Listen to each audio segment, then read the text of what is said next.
XSFM입니다. I, D, W, K. 그 아실의 유승균 PD입니다. 호메로스의 오디세이야. 안 읽어봤지만 내용을 압니다. 홍길동전. 읽어본 지 엄청 오래됐지만 내용은 압니다. 기억이 흐릿해도 왠지 내용을 알고 있는 것 같다는 느낌이 드는 문학 장르가 따로 있는 건 아닐까요? 21년 설 전주에 그것은 알기 싫다는 온가족용 문학 장르 이야기입니다.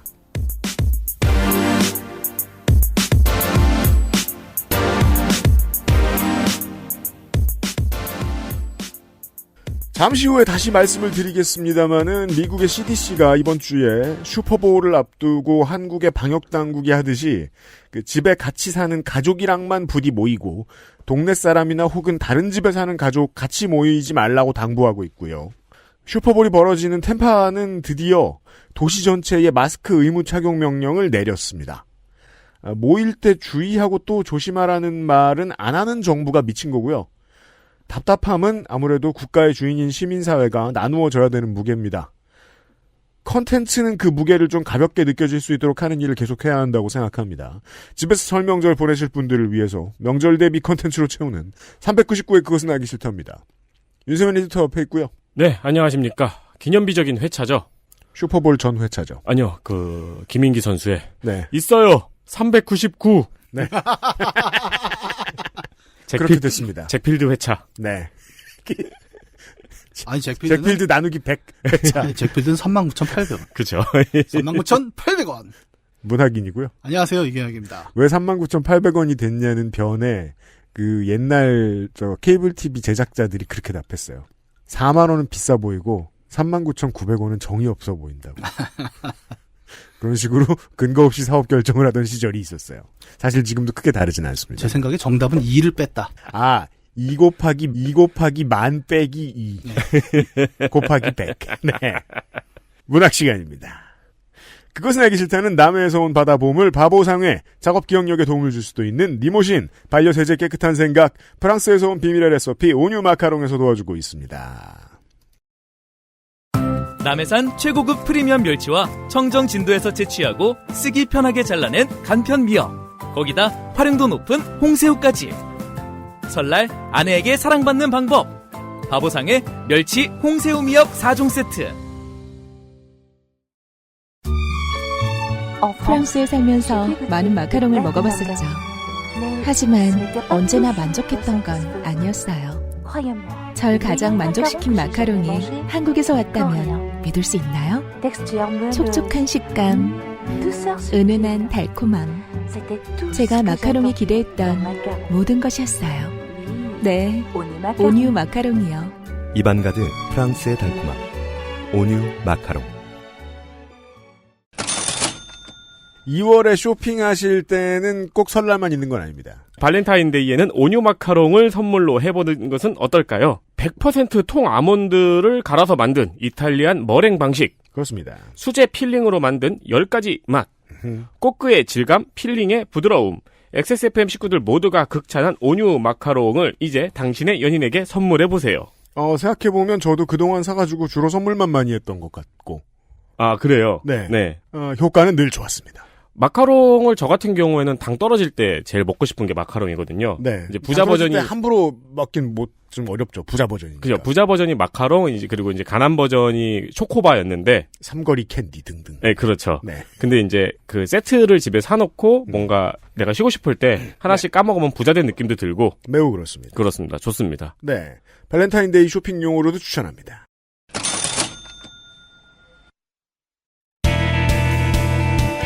뉴스 라운드업 History in the Making. 양승태 대법원 시절에 쌍차 집회와 관련된 재판, 프로야구 선수 원정 도박 재판 등 다른 재판부의 결정에 개입하려고 했던 임성근 부장판사라고 있습니다. 법원행정처의 러너 임종원 차장에게서 청와대의 의중을 전달을 받은 다음에 관련된 자기하고 상관없는 재판부에다가 선고 내용을 수정하라고 사실상 시켰죠. 실제로 판결문의 내용은 바뀌었고요. 저희는 이런 혐의를 받고 있는 판사들이 줄줄이 소위 그럼에도 불구하고 무죄를 받은 얘기를 2018년부터 드렸던 적이 있습니다. 방송이 업데이트되는 2021년 2월 4일이죠. 목요일 오후 아마도 이 사람이 국회를 통해 탄핵이 됐을 겁니다. 주초에 조선일보예요. 이 임성근 판사가 탄핵을 피하려고 했겠죠 아마? 네. 그래서 일신상의 이유라면서 사표를 냅니다. 왜냐하면 그래야 변호사 기업도 하고 하니까. 1호가 될 순 없어. 네. 대법원장이 그러면 탄핵이 안 되지 않냐면서 반려했다는 기사가 나왔습니다. 조선일보는 아마도 역으로 지금의 여당이 법원에 영향을 미치는 거 아니냐. 여당의 판단에 맞춰서 대법원장이 춤을 추는 거 아니냐라는 말을 하고 싶었을 겁니다. 이 만사를 NRMB로 돌리고 싶은 마음이겠죠. 충분히 이해합니다. 근데 임성근 판사가 무슨 의도로 갔는지 대법원장이 무슨 말을 했는지 다 기사로 낼 수 있다면 허구가 아닌 이상 사법농단의 중요 부역자인 임성근 부장판사 본인 피셜의 이야기를 전한 거라고 볼 수밖에 없습니다. 조선일보는 사법농단 부역자의 입장 전달을 하는 역할을 오늘도 수행하고 있는 별거 아닌 풍경을 전해드리면서 뉴스 라운드업입니다.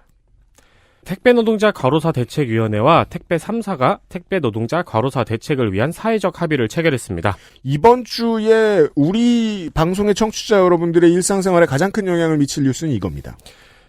정확히는 다시 체결을 한 건데요. 네. 이에 따라서 전국 택배노조는 29일 예정했던 파업을 철회했습니다. 그렇습니다. 이때 했으면 설명절 택배가 날아갔죠. 그렇죠. 네. 가장 중요한 문제는 분류 작업이었습니다. 그동안 택배사가 택배기사들에게 공짜 노동으로 전가한 분류 작업을 택배사가 책임을 지도록 하고 그 외에 노동시간, 심야 배송, 지연 배송 등의 안건들이 있었습니다. 지난달 21일 택배노동자 과로사 대책위와 물류협회 그리고 정부 등 노사정이 모여서 분류 작업을 비롯한 택배기사의 노동 문제에 대한 사회적 합의를 했어요. 그때 택배사들이 앞으로 분류작업 인력 투입하겠다 이렇게 약속을 했었죠. 네, 했는데 26일 이행 시점과 투입될 분류 인력의 규모 등에 대해서 갈등이 있었습니다. 그러니까 즉 택배기사 노조나 이제 택배기사 측은 안 한다 했는데 택배사는 할 거였다. 그렇죠. 네, 그런 갈등이 있었어요. 네. 이에 따라서 전국 택배노조가 파업을 예고했습니다. 예고했었습니다. 그리고 또 여기에 끼어있던 이해관계자가 택배사의 각 대리점인데요. 네. 분류 인력에 대한 비용을 택배사가 대리점한테 전가한다면서 분류 인력을 철수시키기도 했었거든요. 그렇죠. 지난달 21일 합의 이후에 이런 갈등이 있었는데 이를 지난달 28일 사회적 합의기구가 긴급 소집되어서 인력 투입 기한과 이행 정도 점검, 연구 용역까지 다시 명문화해서 합의했습니다. 여러분들이 그냥 메이저 언론에서 들으셨을 때는 합의가 됐다는 얘기를 작년 가을에 접하고 본인이 운수노동자가 아니라면 디테일을 추가해서 알아보지 않으셨을 거라고 믿어요. 그때 합의한 걸 기업들이 지키지 않은 정황이 드러났습니다. 네. 정도로 TV뉴스가 일간지들이 보도해줬으면 이해하는데 훨씬 쉬우셨겠지만 그렇게 말해주지 않잖아요. 그냥 택배노조가 파업을 또 선언했다 정도의 헤드라인을 걸더라고요.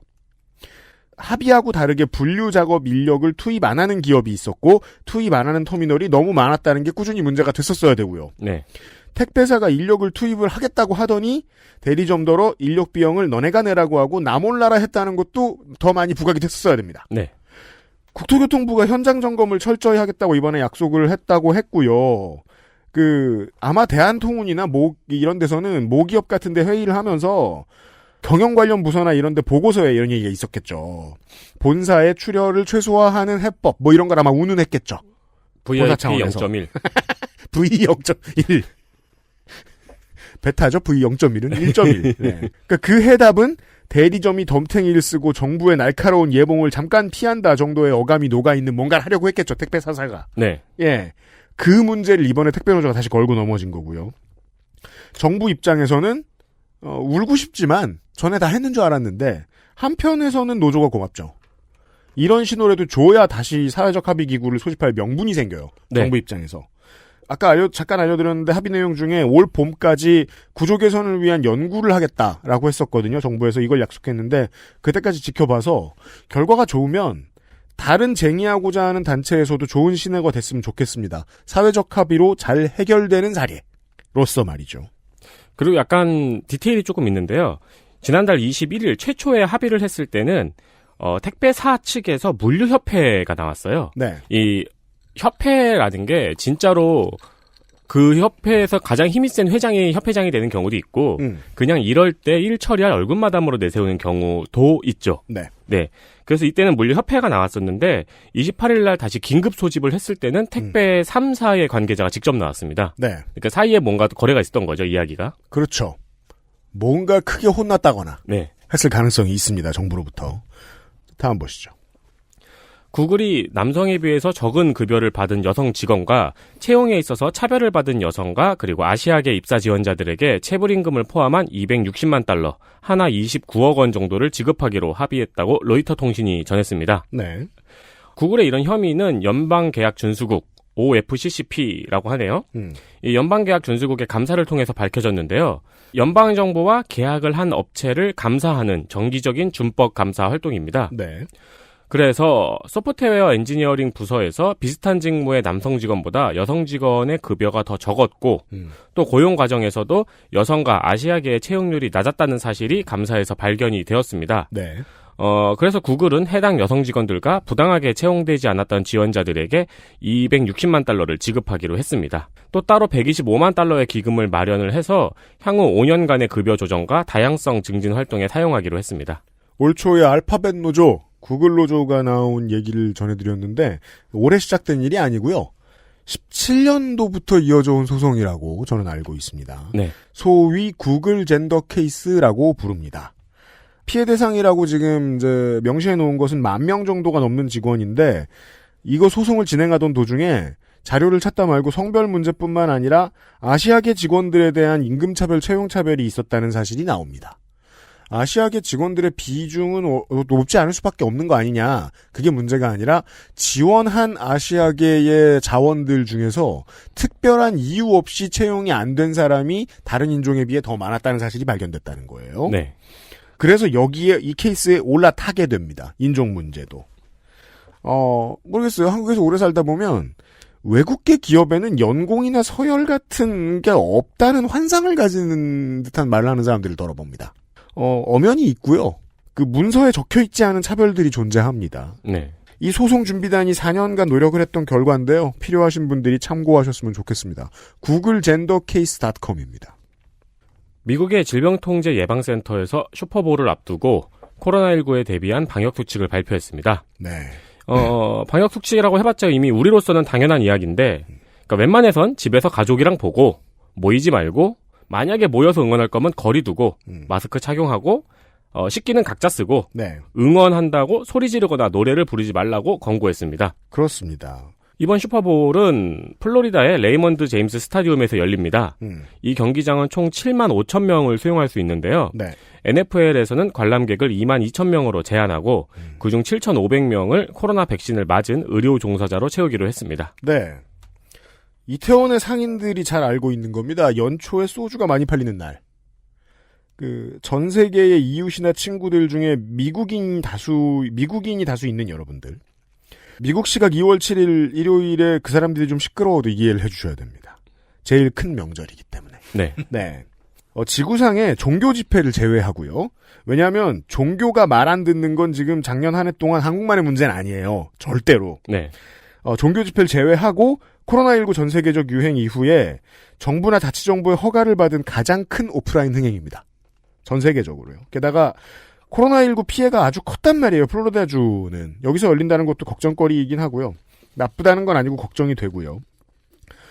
이게 왜 이렇게 됐냐면 광고를 넣는 기업, 플로리다 주정부, NFL 진출한 두 팀, 심지어 팬들도 이 흥행을 키우지 않으면 안 된다는 큰 강박을 느꼈을 이유가 있습니다.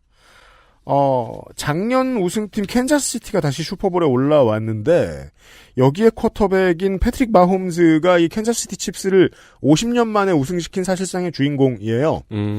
계약 규모가 10년 5억 달러인데 이 사람의 이건 리오넬 메시에 이은 인류사 2위에 해당하는 운동선수의 계약입니다. 지금 하필이라고 말하면 좀 뭐군요. 슈퍼스타가 나왔군요. NFL 역사상 가장 비싼 선수입니다. 네. 20년대 최고의 스타로 미리 예정된 인물인데 이 사람을 상대하는 템파베이의 쿼터백이 탐 브레이디인 게 흥행이 대폭발할 수밖에 없게 된 원인입니다.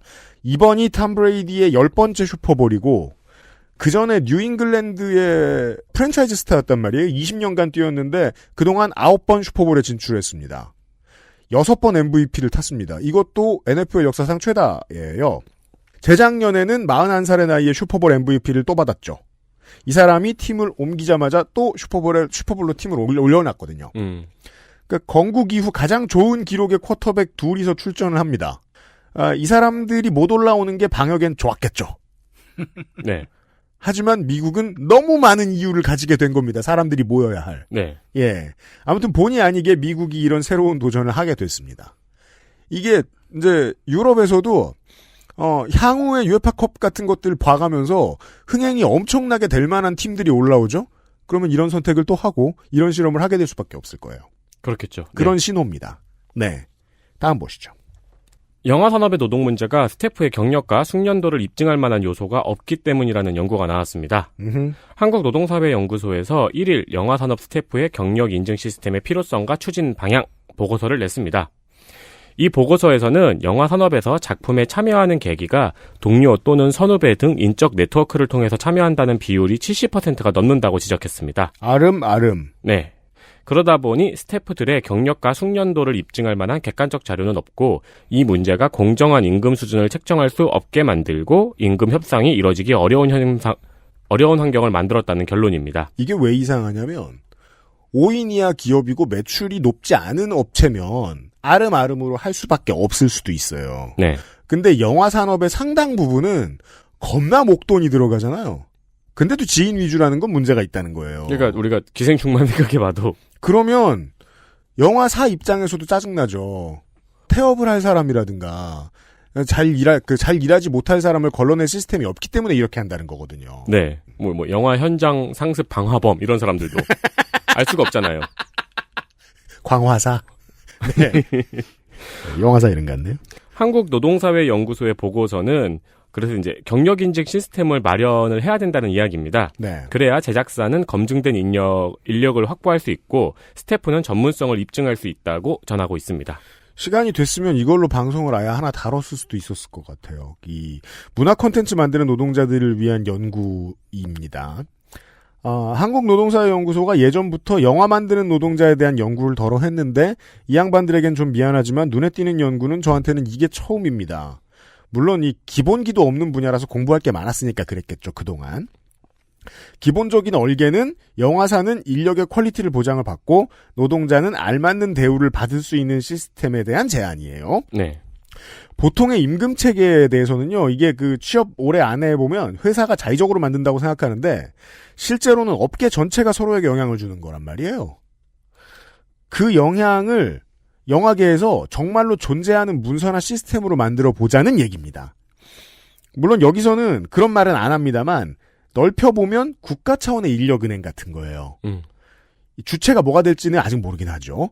지난주 방송에서 지나가다가 북극여우 소장이 살짝 언급을 했던 게 그 정식 이름이 스톡홀름 뮤직 클러스터입니다. 네.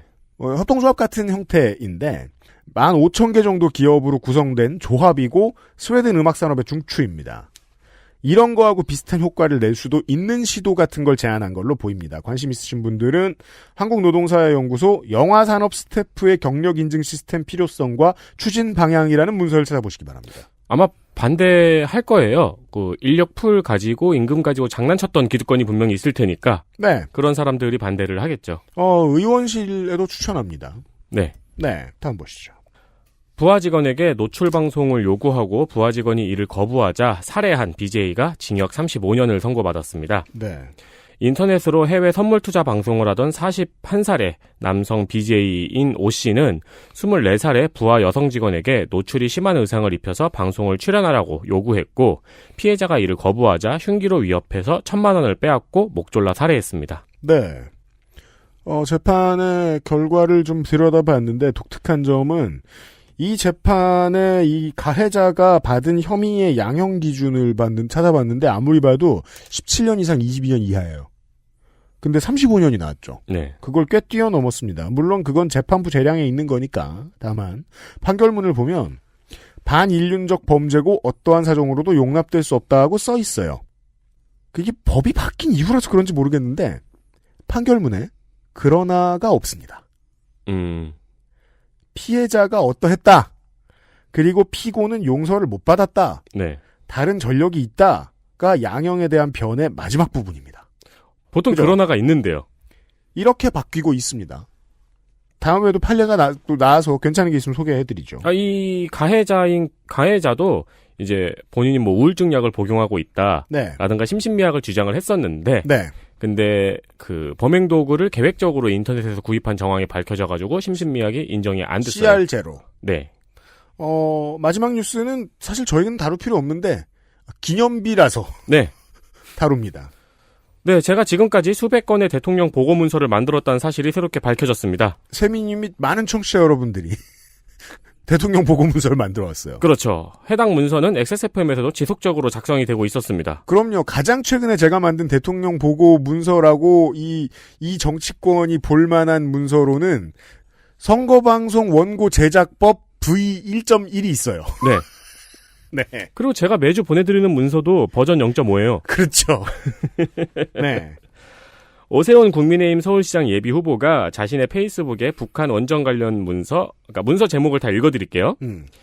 180514 언더바 북한 지역 원전 건설 추진 방안 언더바 V1.1.HWP 이거 하고 네. 180616 언더바 북한 지역 이게 수정됐죠? 띄고 네. 원전 건설 띄고 띄었네. 네.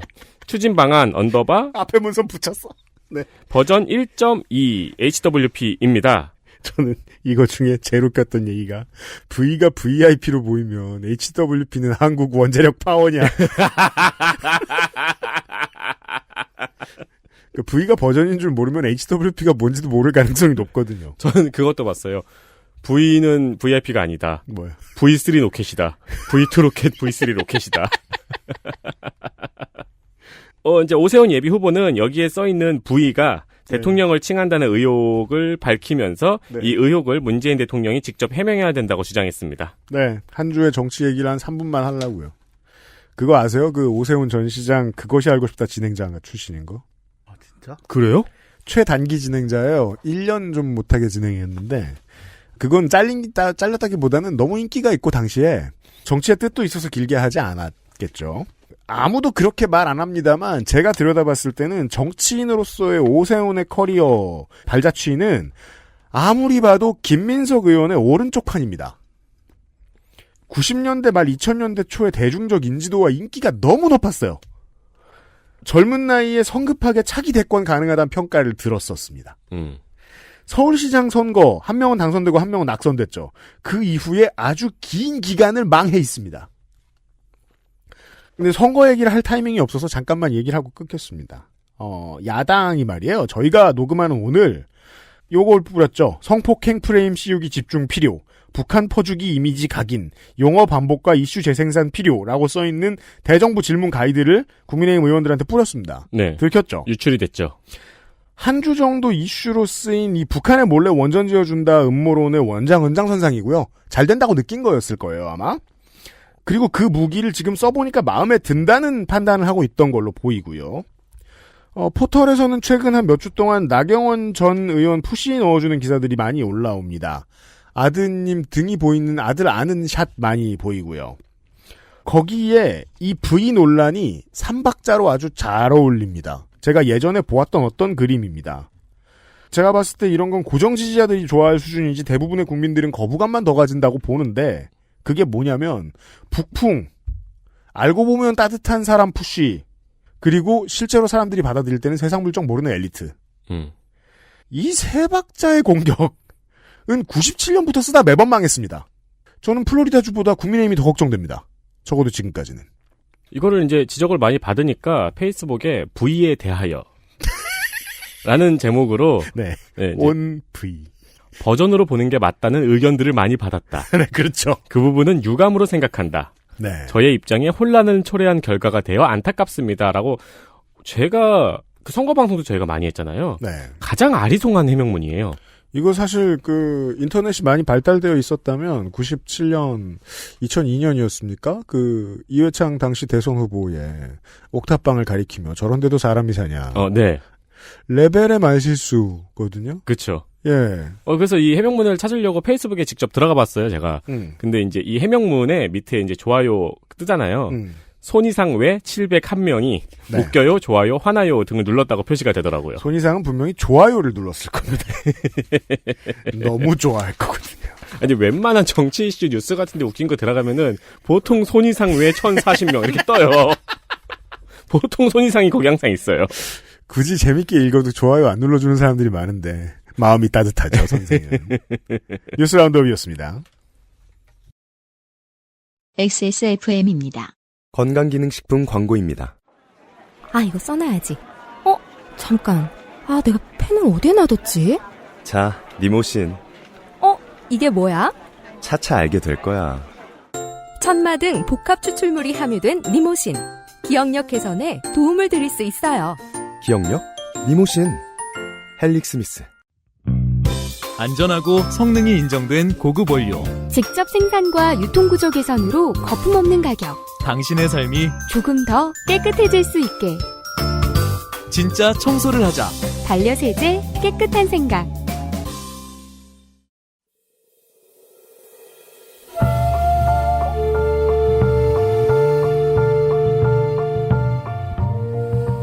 양서를 만나는 시간.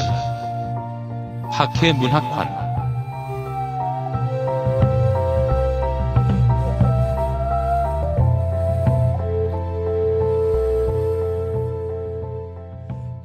처음에 말씀드린 대로 지난 추석 때도 같은 고민을 많이 하셨을 거예요. 많은 청취자 여러분들이. 이번 명절에 뭘 하지? 보는 스포츠가 고정돼 있으신 분들은 다행이에요. 계속 뭐 씨름만 보신다든가, 가을엔 야구 보고, 겨울엔 농구, 배구 보고, 아이스하키 보고 하신다. 그런 문제가 없어요. 하지만 아이들도 그럴까요? 아이들도 여러분이 보는 걸 같이 보는 걸 원할까요? 온 가족이 집에 있으면 뭘 할까요? 여러분들이 뭘 하시라고 말씀드리는 게 아닙니다. 뭔가를 좀 생각해 보세요, 지금. 이번 주에. 그리고 다음 주에 뭘 할지 정하세요. 문학인이 이야기를 해드릴 겁니다. 예, 안녕하세요. 이경혁입니다. 네. 오늘은 목소리를 좀 깔고 하려고. 웬데요? 아니, 맨날 이렇게 들어보면은 나는 이렇게 목소리가 이렇게 혼자 방방 떠갖고. 마이크를 조금 앞으로 좀 당겨주시겠습니까? 죄송합니다만. 예. 네. 목소리를 낮게 깔았더니 목소리가 크게 안 나와. 낮게 깔다가 세민이가 땡겨달라 그랬더니 뭐라 그랬는 줄 알아요? 예. 이제야 좀 제 마음이 놓입니다. 그래요? 컨셉 5분도 못 관리 못해요. 5분은 뭐야? 30초도 못 갔네. 네. 죄송합니다. 쉽지가 않아요. 고향에 돌아온 기분. 그냥 이렇게 가겠습니다. 예, 설날에는 모험이죠. 설날엔 모험. 예, 왜 모험이냐, 이게 무슨 소리냐 하시겠지만, 저는, 설날에는 모험이다라는 컨셉으로 사실 오늘을 좀 준비를 해왔습니다. 네. 그건 뒤에 차차 설명이 나오겠지만, 사실 근데 모험 얘기라고 하면은 이제 그동안 제가 이 파란 스튜디오에 앉아서 한 얘기가 거의 대부분 모험 얘기였어요. 그렇죠. 네. 예. 생각해보면 모험 아닌 게 없었죠, 우리가 그동안. 네. 사실 배그도 짧고, 예. 사행성이 심각하지만 그렇죠. 모험이에요. 되게 큰 모험입니다. 왜냐하면 그 모험을 하는 5분에서 10분 동안 99명이 죽거든요. 그러니까 네. 보통은 1% 확률로밖에 내가 못 살아남는 모험이란 말이죠. 되게 현실적인 모험이죠. 저번 추석 때 말씀하셨던 그 오락실 정보 전달. 예. 그 이야기도 사실 모험이죠. 대모험이었죠. 네. 대체로 돈을 뺏기고 끝나는 모험이긴 했지만 그렇죠. 다른 지역의 오락실에 가서 그 지역의 고수를 살펴보는. 네. 그 대부분의 게임들은 모험 얘기가 많습니다. 근데 우리는 전통적으로 모험 얘기를 좋아하기도 하고. 근데 아까 말씀하신 대로 설날에 이제 겨울의 명절 아닙니까? 그럼 따뜻한 아랫목에서 이번에는 또 그 5인 이하 적용이 돼버렸잖아요. 그러니까 사실 가족들이 모이기도 쉽지 않은 상황이란 말이에요. 네. 지금 한국이 아닌 지역에서 듣고 계신 분들은 이제 봉쇄가 아직 안 풀어진 지역에 계시는 분들도 많고. 네. 예. 그래서 그럼 모험 얘기 할 거 많지. 게임은 모험 엄청 다루니까. 그래서 최근에 제가 하는 게임도 많고. 네. 아무거나 들고 가자라고 했지만, 우리는 시사 교양 팟캐스트이기 때문에. 네. 그런 모험 얘기 일일이 하나하나 하기보다는, 모험이란 무엇인가? 지금 어색한 이 문장을 왜 발설하고 있냐면, 게임 얘기를 안 한다는 말을 하고 싶어서. 그러니까 이제 제가 보기에는 원고를 쓰실 때 네. 가장 신경을 쓰시는 부분이 어디 집어넣지 이 말을? 어떻게 게임 얘기를 안 하는 쪽으로 이야기를 연결할까? 아니, 오늘은 진짜 안 한다니까.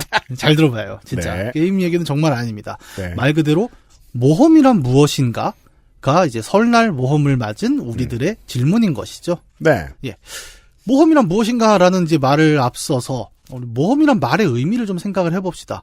이 말이 되게 신기해요, 사실. 그러니까 모험이 뭔지는 다들 대충 알잖아요? 네. 근데 이 모험이 진짜 현실의 내 얘기일 경우에는 우리는 그걸 모험이라고 안 부릅니다. 위험이죠, 그거. 그렇죠. 위험이라고 부르거나. 땡됐다고 합니다. 네, 네. 위험이라고 부르거나 보험을 찾거나. 그렇죠. 네. 예, 험자가 들어가는 게 사실은 이제 데인저러스 아니겠습니까? 네. 위기인 거예요, 사실은. 그렇죠. 근데 예를 들어 우리 사냥꾼 얘기 많죠, 동화 같은데 숲속에서 막 곰이 쫓아온단 말입니다. 저는 놀랐는데 곰이 100m 한 6.4초에 끊는다 그러더라고요. 뛰기 시작하면. 곰은 못하는 게 없어요. 네, 네. 그래갖고 그 곰이 쫓아오면 도망갈 수도 없대요, 일반적으로는. 네. 내리막으로 도망가래요. 네, 그렇다고 얘기를 하더라고요. 곰이 내리막은 잘 못 뛴대요. 네. 근데 나도 내리막을 못 뛰는 건 맞지. 그렇죠. 그래도 져요. 네. 네. 왜 그래서 소지품을 하나씩 버리면서 도망가라고 하잖아요. 그 소지품에 관심을 가지라고. 네. 맥북 같은 거 떨고 이러면 막. 에어팟은 보지도 않을 테니까. 그러니까 지금 우리가 계속 떠들고 있는데 네. 사실상 닥치면 네. 이렇게 생각해야죠. 결과를 생각해야죠. 네. 그 뒤에 후기를 전하지 못할 거예요. 그렇죠. 죽었으니까. 네. 네. 보통은 증거와 단서가 말을 하겠죠. 그 유명한 사진 작가의 사진도 있습니다. 네. 마지막으로 곰이 자신의 텐트에 들어오는 걸 찍은. 아, 맞다. 네. 실제로 쫓기는 위기가 닥친 상황이 현실에 있을 때는 우리가 이걸 모험이라고 안 부른단 말이에요. 이 얘기인즉슨 이 곰에게 쫓긴 이야기가 모험이 되려면 거기서 살아남고 집으로 돌아와서 따뜻한 통나무집에서 모닥불을 쬐면서 아까 내가 말이야. 그렇죠. 이렇게 썰을 푸는 순간이 모험이에요, 사실은. 그리고 오스카를 타야죠. 위기를 이겨냈었어야 돼요. 네. 그 위기가 현실에서는 나에게 지금 닥쳐오지 않은, 그러니까 따뜻한 아랫목의 상황이 사실은 모험 이야기가 나오는 되게 중요한 배경이라는 겁니다. 네. 안전한 상황, 내가 안전한 상황에서 비로소 이야기거리가 된 것이 모험이다라는 얘기는 뒤집어 말했을 때 안전한 상황에 우리가 상상할 수 있는 최대의 짜릿함이 사실은 이 모험 이야기가 재밌는 것의 핵심적인 요소라는 거예요. 그렇죠. 예. 근데 이 안전함이라는 건 그래서 어떤 의미냐면 그냥 안전한 게 아니라 무료하다는 말과 같은 상황이 됩니다. 사람들은 흔히 서 있으면 앉고 싶고 네. 앉아 있으면 눕고 싶다고 합니다. 네. 누워서 자죠? 네. 깨면 일어나고 싶습니다. 네. 네. 그러니까 앉으면 눕고 싶고 누우면 자고 싶다는 말은 사실은 반만 맞는 말이에요. 그래서 잘 생각해보면 누워 있으면 온갖 상상을 하게 되거든요. 그렇죠. 근데 누워서 누워 있는 상상을 하질 않아요. 네, 더 편하고 싶어. 예, 뭔가 말도 안 되는 되게 기발한 상상을 자꾸 하면서 이 무료한 상황 밖을 생각하려고 하는 게 우리가 모험 얘기를 좋아하는 배경이기도 하죠. 네. 이게 예를 들어 그런 것도 있습니다. 멀쩡히 직장 잘 다니는 사람들은 항상 뭐라면, 회사 생활 정말 재미없다. 밖에 나가서 내가 재밌는 걸 하지 언제까지 이렇게 살 거냐? 라고 얘기를 하지만 그 중에. 그러고서 60살까지 다닙니다. 네, 실제로 나가는 사람 몇 명이나 됩니까? 나는 언제 단톡방에 안녕히 계세요 짤을 올려보나. 예. 그러니까 그런 거 있잖아요.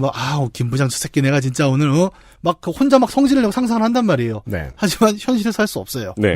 예, 그거는 현실로 다가오면 모험이 아니라 위험이 되니까. 그렇죠. 예, 밖은 춥단 말이죠.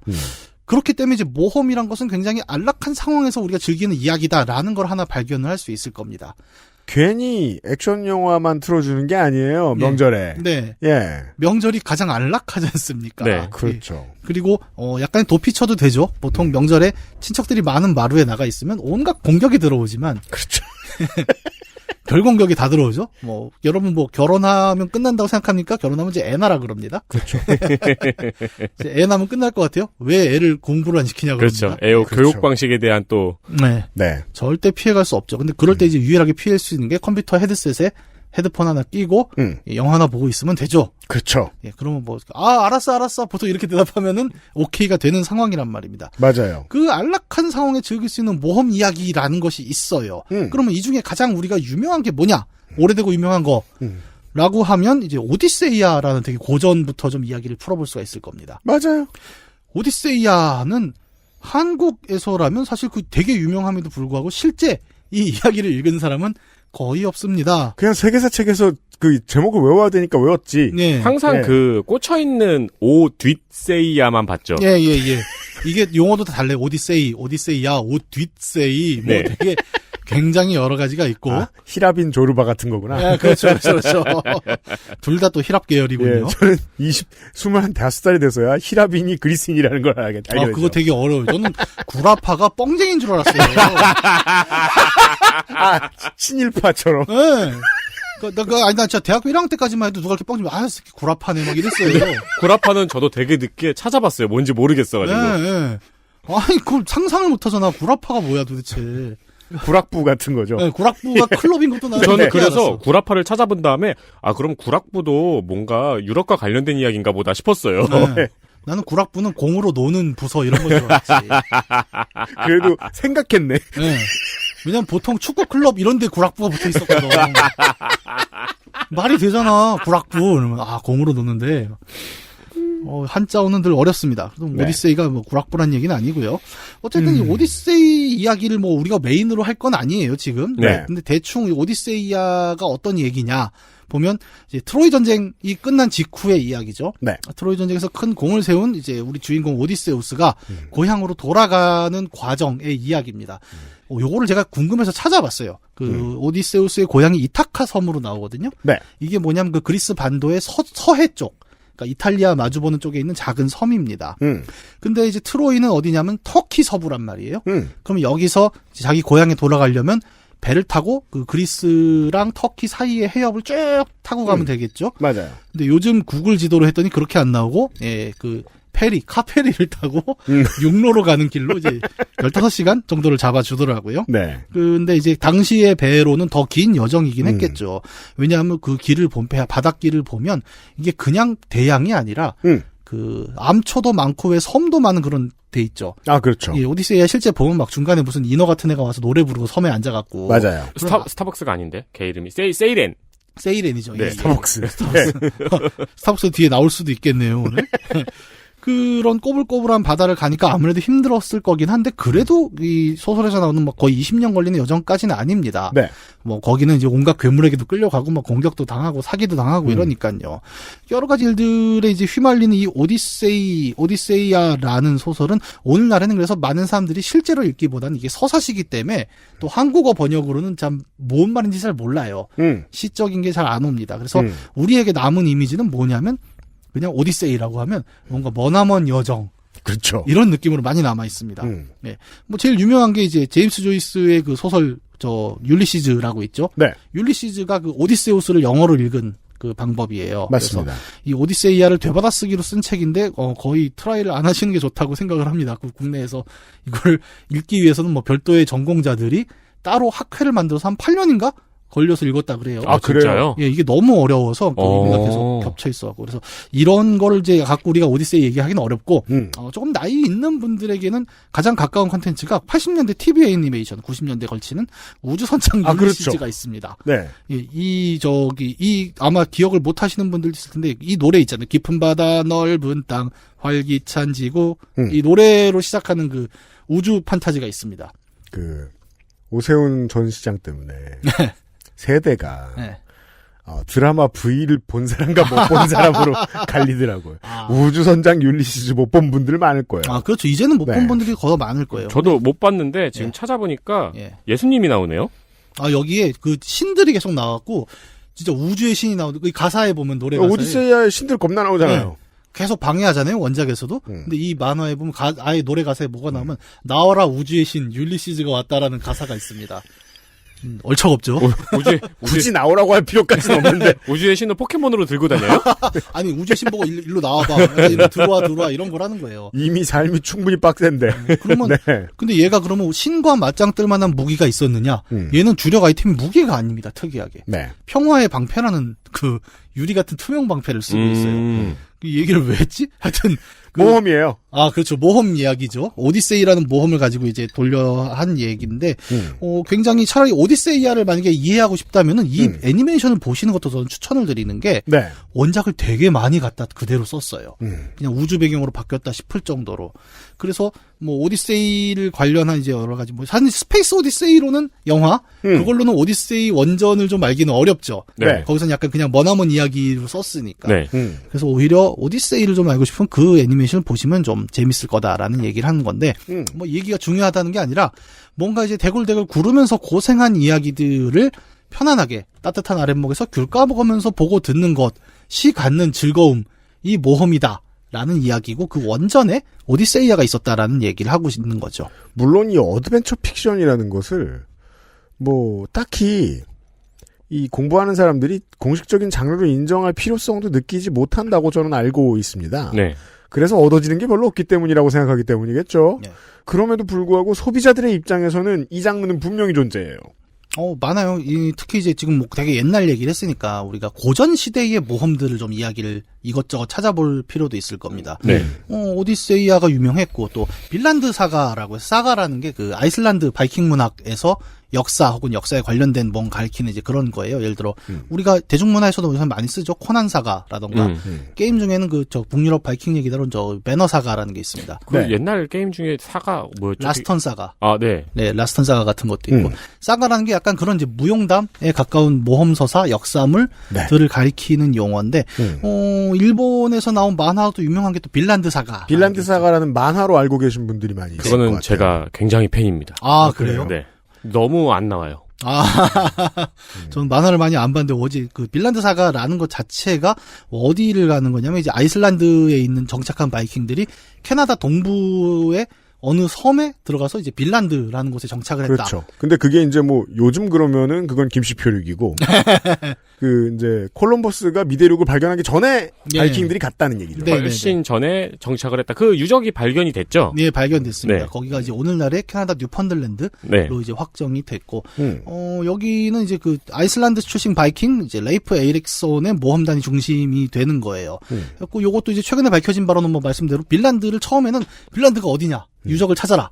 가봤더니, 처음엔 뭘 생각하면 빈이라는 게 보통 이제 와인. 계통이잖아요. 그래서 그럼 포도가 나는 어디가 있을까 막 찾았는데 누가 찾아보니까 고대 바이킹어로 빈이 풀이에요. 그래서 그럼 목초지가 많은 데를 찾자 하다가 이제 찾은 게 그 뉴펀틀랜드의 유적인 거거든요. 그래서 이렇게 발견이 됐고 이 이야기들도 또 바이킹 사가들이 굉장히 재밌습니다. 약간 그 험난한 모험 이런 쪽으로는 굉장히 잘 돼 있죠. 그런 이제 사가류의 이제 고전 모험단들이 있었고 이게 조금 더 중세 유럽의 느낌으로 가깝게 나온 게 가장 유명한 그 브리튼의 아서왕 전설 시리즈가 있죠. 그렇죠. 모험하면 아더왕의 모험이죠. 그렇죠. 가장 유명하죠. 근데 이것도 굉장히 판본이 여러 가지예요. 그러니까 이 아서왕이 실존했냐 안 했냐를 떠나서 이 이야기의 배경이 대충 언제냐면 로만 브리튼이라고 해서 영국 역사 되게 복잡하잖아요. 그렇죠. 근데 그 로마가 이제 영국에서 빠져나간 뒤에 그 이후에 로만 브리튼 거기서 이제 일반적인 그 영국 역사로 넘어오기 사이 정도의 활동을 했다고 하는데 그러다 보니까 일반적인 역사에 기독교적 색채관이 또 잔뜩 씌워집니다. 그래서 아서왕 하면 제일 유명한 게 성배전설로 가잖아요. 그래서 그 성배 탐색의 모험이 오늘 뭐 이제 뒷부분에서도 이야기할 그런 것들이 될 겁니다.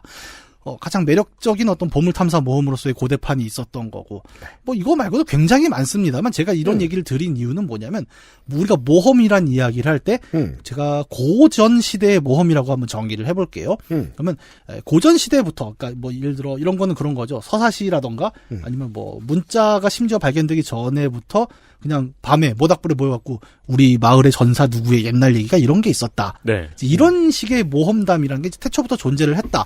그리고 그 중에 누군가가 소위 말하는 이제 구라빨이 좋은 사람들이 글을 쓰거나 구라파들이 이거를 정립해서 하나의 이제 양식으로 만들어낸 형태로 이제 모험의 이야기 모여서 구락부가 됐죠. 네, 구락부가 되는 형태. 그런 이제 초창기의 유형이 있었다라는 걸 먼저 전제를 하자는 거고요. 이건 예를 들어서 뭐 아까 계속 모닥불 얘기를 하지만 이제 사냥이 끝나고 혹은 추수가 끝난 그 안락한 순간에서도 다이나믹한 카타르시스가 필요해라는 인류의 좀 본능적인 욕구에서 발생한 이야기 시리즈다라는 게 이제 첫 번째 전제입니다. 그리고 모험은 여기에 머무르지 않죠. 특히 오늘날 우리가 아는 모험은 절대 이 버전이 아닙니다. 거기에는 뭐가 던져지느냐? 뭔데요? 이제 근대 이후에 형성되는 모험이라는 양식이 있는 거죠. 아, 그래요? 네. 저희가 게임 얘기를 안 하고 있습니다만 기본적으로 대부분의 비디오 게임은 어드벤처 픽션을 근간에 두옵니다. 네. 왜냐하면 주인공이 필요하잖아요. 내가 플레이어블 캐릭터가 모험을 해야 되거든요. 그러다 보니까 이 모험서사에 예전에 있던 많은 방식들을 거의 무조건 차용합니다. 디트로이트 비컴 휴먼이라면 먼 미래에 안드로이드 후손, 그땐 후손이라는 말은 다르게 정의돼 있겠죠?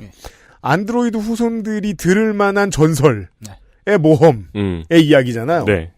호라이즌 제로던은 인류가 매우 익숙한 옛날 모험인 줄 알았는데 먼 미래인 네.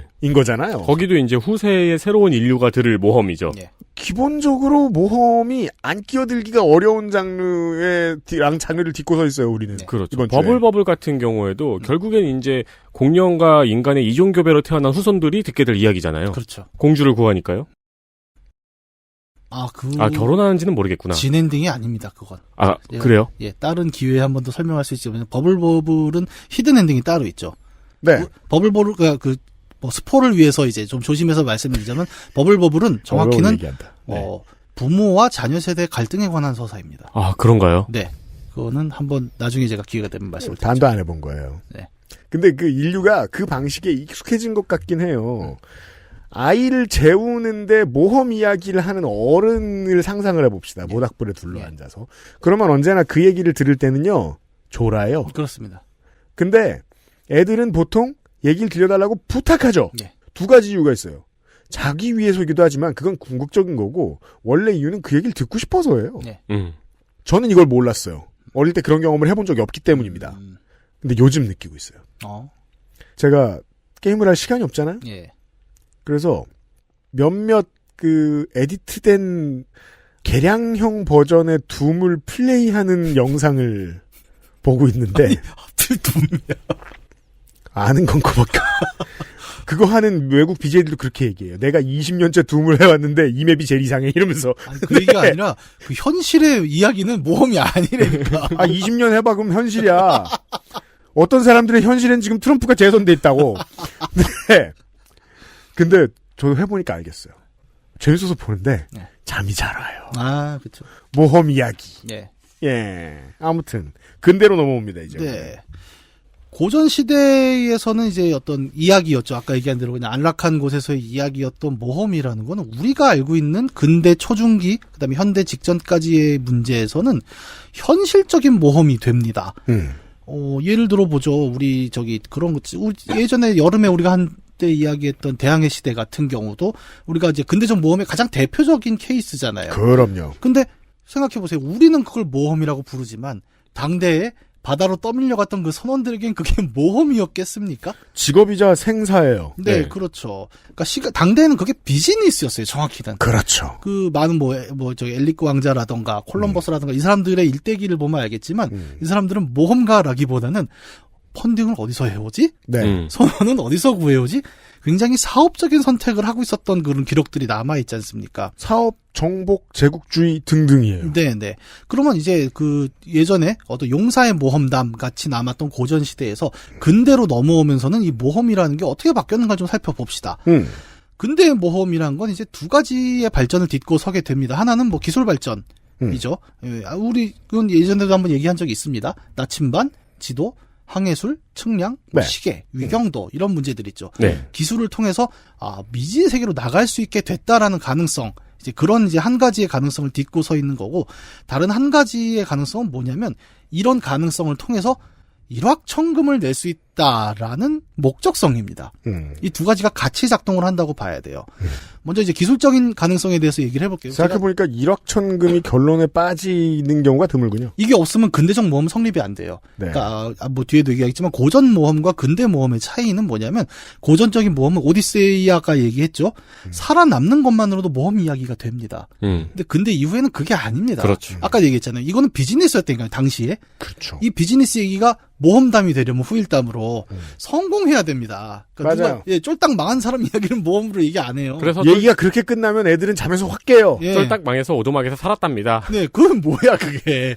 할아버지 그게 뭐야? 그러니까 이왕이면은 섞어줘. 백설공주가 일곱 난쟁이에게 얼마씩 줬는지. 네, 그렇죠. 7분의 1은 소수점 몇 자까지 끊었는지. 그렇죠. 그런 게 중요한 거예요. 그리고 이제 노후까지 계속 보장을 해줬는지. 네. 연공서열이 있었겠죠, 7명이. 그렇죠. 그런 문제들. 그러니까 기술적인 어떤 가능성이라고 아까 잠깐 얘기를 했지만 이 기술적이라는 건 자연과학적인 기술만은 아닙니다. 네. 예를 들어서 이런 것 보죠. 그러니까 대서양의 큰 파도를 견딜 수 있는 배가 필요하잖아요. 대항해 시대에는. 네. 그러면 이제 그 설계와 제조는 가능해졌습니다. 드디어. 네. 근데 그게 단지 내가 설계도를 만들 수 있다는 것만으로 구성이 되느냐. 아니에요. 이 함선을 지어내고 거기에 충분한 선원을 태우고 식량과 장비를 실을 돈이 필요합니다. 그렇죠. 예. 근대의 모험. 그러니까 전설상의 그냥 이야기 속의 모험이 현실의 어떤 모험으로 나타나기 위해서 필요했던 것은 권력 혹은 자본이 집중될 수 있는 새로운 사회 체계가 필요했다는 거고 기술적 발전이란 건 단순히 자연과학의 문제가 아니었다는 점이 여기서 좀 드러나요. 모험할 자들에게 돈을 줄 스폰서가 그 이해에 맞는 스폰서가 많아져야 된다는 거예요. 네. 이거를 뼈저리게 느낄 수 있는 게 오히려 중세를 다룬 게임들을 좀 해보면 되게 확 옵니다. 예를 들어 뭐 작년에 나왔던 어쌔신 크리드 바랄라 같은 경우는 이제 바이킹 시대의 얘기를 다루는데 맞습니다. 그 중에서도 이제 브리튼, 지금의 영국에 상륙한 그 바이킹 얘기를 다룬단 말이에요. 네. 이게 대략 한 서기 8세기, 9세기 경의 영국인데 여길 가보면 이제 왕들이 되게 많아요. 그때 칠왕국 시대라고 하죠. 그 왜 왕자의 게임의 그 칠왕국이 그 영국 칠왕국을 가져왔잖아요. 근데 왕국을 가보면 또 이 어쌔신 크리드 시리즈는 고증을 엄청 잘하잖아요. 맞아요. 왕궁이 거지 같아요. 가보면 우리가 생각하는 그런 왕궁이 절대 아닙니다. 자, 그럼 우리 나의 궁전으로 가세요 하는데 어디 나무 오두막을 가요. 그렇죠. 그러면 왕자가 뭐냐면 나무 의자에 이렇게 가죽 깔아놨습니다. 그리고 거기 왕이라고 앉아있어요. 왕국 근위대를 호출하면 한 20명이 옵니다. 이게 왕이라는 게 완전 거지 왕이에요. 잘 보면. 네. 그런 왕이 7명이 있어도 내가 보기엔 절대왕정 시대 왕하고 비교가 안 되는 되게 낮은 권력입니다. 근데 그 정도의 집중되는 권력과 부만으로는 그런 거대한 배를 만들 수가 없는 거예요. 선원도 태울 수가 없고. 또 다른 게임 중에 중세 다른 게임 중에 크루세이더 킹즈라는 게임이 있죠. 이 게임이 보면 대략 한 7, 8세기부터 나중에 절대왕정 시기까지를 쭉 다룰 수가 있는데 초반에 돈이 너무 안 모여서 군대를 못 만들어요. 그래갖고 이 게임 3의 경우에는 병력이 이제 두 가지가 나오는데 하나는 징집병, 말 그대로 내 영지에 있는 농부들을 모아오는 그 다음에 이제 소위 말하는 전문 전투병이 따로 있어요. 용병. 예, 용병이 아니에요. 그러니까 전문 전사 집단을 따로 돈을 주고 굴립니다. 네. 근데 이게 되게 싸움을 잘하는데 돈이 없어서 못 만드는 거예요. 근데 이게 산업이 발전되고 이제 중앙으로 세금이 더 모이면 모일수록 그 군대를 많이 갖게 되는 형태가 되거든요. 다시 말해, 그 대항해 시대 이전까지는 기술의 문제가 아니라 한편으로는 권력과 돈이 안 모여서 못 만들었다는 겁니다. 그 정도의 항해 모험을 하기 위해서는 굉장히 큰 자본의 집중이 필요했는데 그게 어떻게 만들어지느냐? 이게 이제 근대적인 모험을 다룬 소설 하나에서 조금 힌트가 보여요. 보물섬이라는 소설이 있죠. 네. 한국에서는 마찬가지로 소설보다는 애니메이션으로 더 유명합니다. 아, 그래요? 네. 이것도 애니메이션 한 2-3번 방영이 됐었어요. 저는 소설로 먼저 보는 바람에 입감을 좀 못했었어요. 애니메이션 나왔을 때. 예. 좀 다르죠. 네. 이 근대 해양 모험의 거의 프로토타입이라고 봐도 과언이 아닐 정도로. 그렇죠. 네, 그 과정이 잘 설명이 돼 있습니다. 바다, 네. 해적. 다 나와요. 네. 여기 가장 유명한 악당이 존 실버라고. 네. 외다리 악당이 나오죠. 이 악당이 우리가 오늘날 생각하는 그 해적 악당의 거의 모든 걸 다 가지고 전형입니다. 있죠. 예, 어깨에 앵무새까지 달고 있습니다. 그렇죠. 그냥 딱 그 모양을 이제 처음으로 드러낸 캐릭터이기도 한데, 뭐 내용은 간단해요. 여관집 아들이 우연찮게 보물지도를 하나 입수를 했다. 네. 그래서 보물을 찾아 떠난다. 이 모험의 과정인데 이 앞부분 과정이 굉장히 흥미롭습니다. 배랑 선원과 물자를 준비하기에는 이 소년과 엄마가 운영하는 여관집 자본으로는 불가능하단 말이에요. 그렇죠. 그래서 이 소년과 엄마는 뭘 하냐면 동네 마을에 나름 그 실력 있는 지주 혹은 지도자층들을 찾아갑니다. 네. 그래서 참가하는 모험의 동료들이 의사 리브지, 치안판사 트릴로니, 그러니까 이 사람들이 무슨 전사, 마법사, 공수라서 들어오는 게 아니라 네. 동네에 돈 있는 유지들이라서 들어와요. 그렇죠. 예. 그럼 이 사람들이 모여갖고 뭘 하느냐? 각자 지분 투자를 합니다. 맞아요. 네. 그럼 내가 얼마를 낼 테니까 배를 만들고 뭐 선장을 사고 선원을 채우자. 그래서 느껴집니다. 이것이 대항해 시대 혹은 그 이전 초기라고 볼 수 있는 형태다. 투자의 형태다. 네. 왜냐하면 투자한 사람들이 굳이 배까지 타거든요. 네. 꼭 그러지 않아요. 그렇지 이후에는. 예, 그렇지 네. 않아도 되는데 이때마다 같이 탄단 말이에요. 네. 그래서 일종의 초기형 주식회사의 모습을 보여주고 그 주주 기반의 자본가 집단이라고 부를 수 있는 네. 왜냐하면 이제 보물지도 지분을 갖고 있는 짐, 네. 그다음에 배에 이제 돈을 투자한 리브지와 트릴로니 이런 이제 자본가 집단과 배에 타고 있는 악당 존 실버를 중심으로 한 네. 임노동자 집단이 계속 대립을 해요, 배 안에서. 그렇죠. 사실은 자본과 노동 갈등입니다. 이 얘기의 핵심은. 그러니까 모험이라는 게 우리가 생각하는 그 근대 모험의 프로토타입을 만드는 조건에는 굉장히 사회 제도적인 측면이 있다는 거예요. 맞아요. 예, 이 과정은 그냥 노동과 자본의 관계예요. 네. 항해 자체가. 그리하여 그 작가 스티븐슨의 시각이 극히 반노동적임을 네. 내내 작품을 통해 알 수 있는데 이건 나중에 빨갱이가 되고 한 거지. 그 전까지만 해도 이 나쁜 놈들, 해적들 네. 이렇게만 생각했죠. 그리고 일본에서 만든 그 애니메이션에서는 그걸 또 뒤집어서 존 실버에게 하지만 그도 멋진 사나이였어라는 이제 캐릭터를 하나 더 부여하게 되는 거죠. 어쨌든 뭐 잠깐 보물섬 얘기를 했지만 절대왕정 같은 이제 중앙 집중형 권력 체계 혹은 주식회사처럼 이제 흩어져 있는 돈들을 자본으로 모아내는 체계 이런 것들이 이제 근대 초기의 모험들을 어떤 자본 집중을 통해서 만들어낸다라는 것은 결국 우리가 오늘날 알고 있는 그 모험이라는 것의 프레임에 사회제도 특히 이제 자본주의라는 제도가 굉장히 크게 작용을 하고 있다는 거예요. 그렇죠.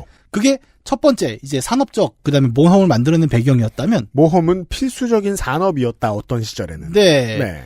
그러면 이 모험의 목적 아까 우리 얘기했던 그 목표로서의 가능성 보물이라는 게 뭐냐? 그럼 목적이 있어야 이 모험이 성립하는 거잖아요. 아까 얘기한 대로 근대적인 건 그냥 내가 배를 타고 갔어요. 그럼 존 실버랑 싸웠어. 이게 모험이 되지 않습니다. 그렇죠. 제목이 보물섬이잖아요. 그럼 보물이 있어야 되는 거예요. 그럼 보물은 어떻게 생겼는가? 아까도 얘기했지만 중세 고대에는 이만큼의 보물이 생기지 않았다니까요. 뭐 아까 잠깐 얘기했던 그 바이킹 얘기를 조금 더 하면 이제 넷플릭스에서 제가 최근에 또 라스트 킹덤이라는 그 동일한 시대를 다룬 드라마가 있어요. 네. 우연찮게 두 개가 겹쳐갖고 제가 거의 바이킹처럼 살고 있거든요. 그냥 보면 되지 굳이 바이킹처럼 살 이유는 뭐야?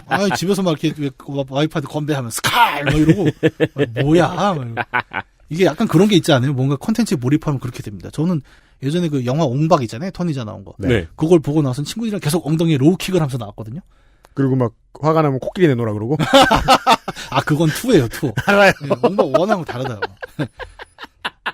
하여튼 이게 굉장히 몰입해서 보고 있는데 사실은 저도 옛날에 그 드라마 볼 때 그 아마존에서 그 해적용 머그컵을 산 적이 있어요. 나무로 이렇게 된. 네. 한 컵에 이렇게 2리터씩 담는 거. 네, 갖고 싶지 않으니까 파인트라 그러나 그걸? 네. 근데 맛 없어요. 거기 먹으면. 근데 진짜 나무로 만들어진 거예요? 옷이 더러워지고 아니죠. 나무가 씌워져 있죠. 씌워져 있는 거예요. 스테인레스에. 그 뭐 어차피 카메라 감독님도 컵 안쪽은 안 찍어주니까. 아니 근데 그것보다는 그게 더 갖고 싶네요. 뿔. 네. 미드 먹는 그 뿔. 네네. 하여튼 우리가 세워놓기가 좀 어려우니까. 그거 뭐 받침대도 같이 팔잖아요. 받침대 같이 사야 되는구나. 네. 따로 팔까봐. 예, 씌이는 기분이라. 하여튼 우리가 모험이란 얘기하면 이렇게 자꾸 줄줄 셉니다. 재밌으니까. 근데 이 보물 얘기를 한참 하고 있었죠. 그러면 그 중세는 아까 라스트 킹덤 얘기했죠, 제가? 보물이라는 게 심지어 모이지도 않아요. 어느 정도였냐면 너의 보물을 다 내놔라 하면은 금 얘기를 못 합니다. 갖고 있는 은을 다 내놔 정도밖에 안 돼요. 그러니까 애초에 이게 모이질 않는 거예요. 네. 근데 그러면 이 거대한 함대를 꾸려서 탐사를 나설 정도로 그만큼의 이득이 보장되는 보물은 어떻게 생겨났는가를 이제 좀 생각해 볼 필요가 있다는 겁니다. 만화 원피스. 저는 저번에 얘기한 그 윤세미 에디터 봤다는 얘기 듣고 집에서 또 열심히 봤어요. 원피스? 끝까지 왜 이렇게 많어, 양이? 이제 거의 끝나간다는 예상이 나오고 있죠. 네. 원피스는요. 늦게 시작하기에는 성경이랑 비슷해요. 원피스를 제가 처음 보기 시작한 게 아직까지 기억이 나요. 고등학교 1학년이었어요. 그때 친구가 학교에 가져온 만화책을 빌려본 게 아직까지 연재가 안 끝났을 줄 상상도 못했죠. 네. 아니 나도 이제 원피스 처음에 나올 때도 이제 그때도 있었으니까 봤는데 어떤 느낌이었냐면 그러니까 약간 그런 순정만 한 줄 알았어요. 왜요? 원피스. 처음에 그렇죠. 꽂혀 있는 것만 보면은. 그래요? 네, 그렇죠. 그런 느낌이었지 투피스. 아니 옆으로 꽂혀 있는 것만 봐도 해골이 있는데. 그러니까 그걸 본 게 아니라 얘기 들었으니까 원피스가 재밌대. 투피스, 쓰리피스 그냥 그렇게 생각을 하는 거지. 그래갖고 그런가 보다 했는데 이제 놓쳤어요. 그래갖고 때를 놓친 건데 이제 다시 봤는데 대해적왕이 세상을 놀라게 할 보물을 내가 숨겨놨다라는 선언을 하지 않습니까? 그리고 대해적 시대를 열죠. 그러면서 이제 대해적 시대가 열리는 이 장면이 어떤 그 보물이란 게 무언가를 되게 잘 드러낸다고 저는 생각을 하거든요. 그러면 실제로 이 보물의 모티브가 된 어떤 역사가 있나? 를 찾아보면 몇몇 해적들의 이야기가 나옵니다. 그렇죠. 프랜시스 드레이크라는 영국의 군인이자 해적의 중간 정도의 캐릭터성을 갖는 인물이 있습니다. 엘리자베스 1세기에 활약한 이 인물은 이제 주로 1500년대에 카리브해를 무대로 활약을 해요. 가장 많이 이룬 업적이 뭐냐면 아메리카에 이제 생기기 시작한 스페인 식민지를 털어먹는 겁니다. 맞습니다. 영국도 해양 제국이고 스페인도 당시에 해양 제국이었는데 이제 스페인이 좀 먼저 앞섰잖아요. 식민지나 이런 쪽에서. 네. 그러니까 영국은 뭘 하냐면은 이제 사략이란 걸 하죠. 프라이버티어라고 하는 그러니까 그냥 네가 가서 노략질을 하는 겁니다. 네. 산업입니다. 일종의. 네. 그것도 허가서가 있어요. 사략 허가서 네. 그걸 이제 발급을 해주고. 그래서 이제 털어먹으라고 시키는데 그 중에서 이제 프랜시스 드레이크가 스페인 보물을 털어먹는데 아주 이제 일가견이 있었던 그렇죠. 모양이에요. 털어먹고 와서 영국 왕실에 꼬박꼬박 또 세금 내고. 그럼요. 네. 네. 상납하고. 네. 그래서 너무나 잘 털었고 이제 스페인이 하도 학을 떼면서 이 사람 별명이 이제 엘 드라코. 용이죠, 용. 예. 네. 이런 정도, 그러니까 드레이크 갖고 아마 말장난을 한 것 같은데. 맞아요. 예. 존경받는 직업이죠, 해적은. 맞아요. 네. 그래서 이런 어떤 해양 제국이었던 영국이 식민지 개척에서 늦었던 스페인을 쫓아가기 위해서 굉장히 노력을 했던 그런 과정에서 음지에서 활약을 한 인물이고 그래서 이제 군인이면서 동시에 해적으로서의 정체성이 굉장히 강했던 거죠. 그렇죠. 근데 당시에 이 절대왕정 정부들의 입장은 이렇다는 거죠.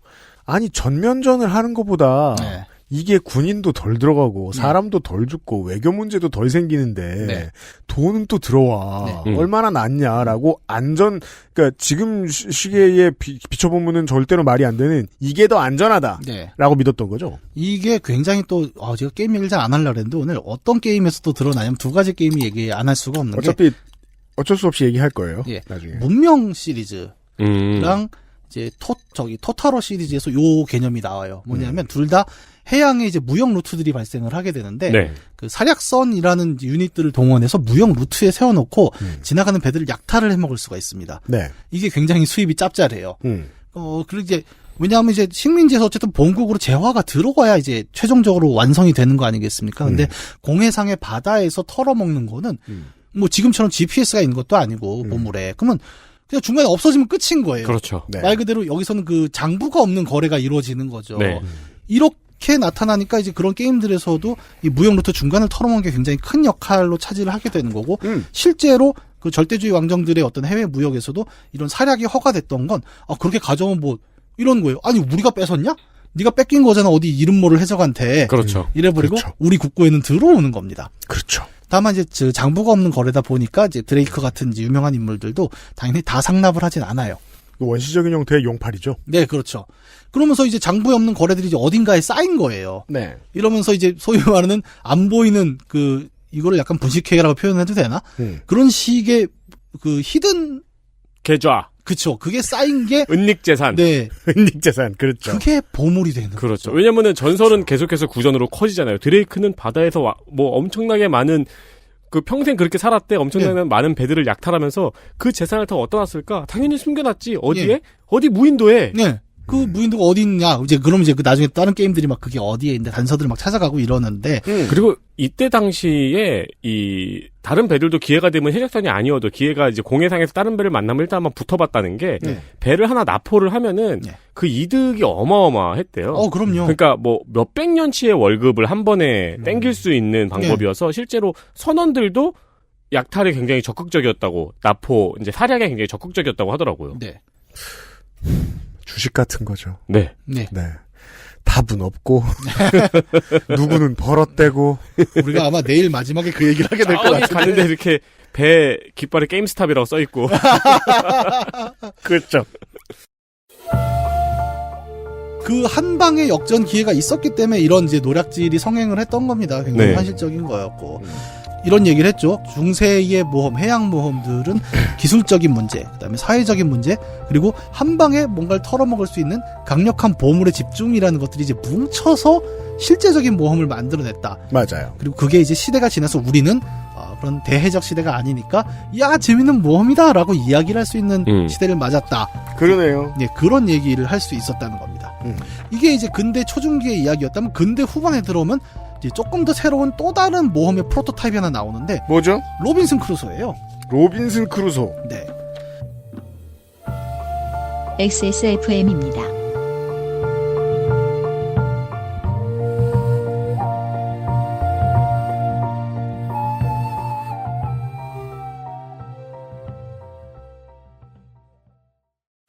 죽방이라 불리는 대나무 말뚝으로 손상 없이 어획한 최고급 멸치, 팔각지함과 보자기로 단장한 품격 있는 선물, 설날 장모님께 사랑받는 방법.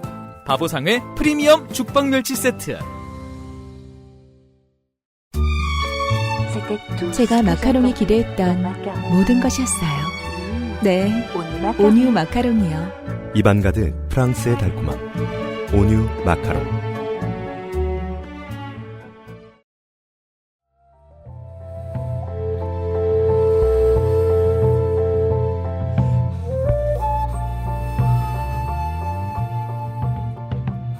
(1600, 1700년대부터는) 이제 그 대외 개척이란 게 어느 정도 또 안정화의 단계에 들어갑니다. 네.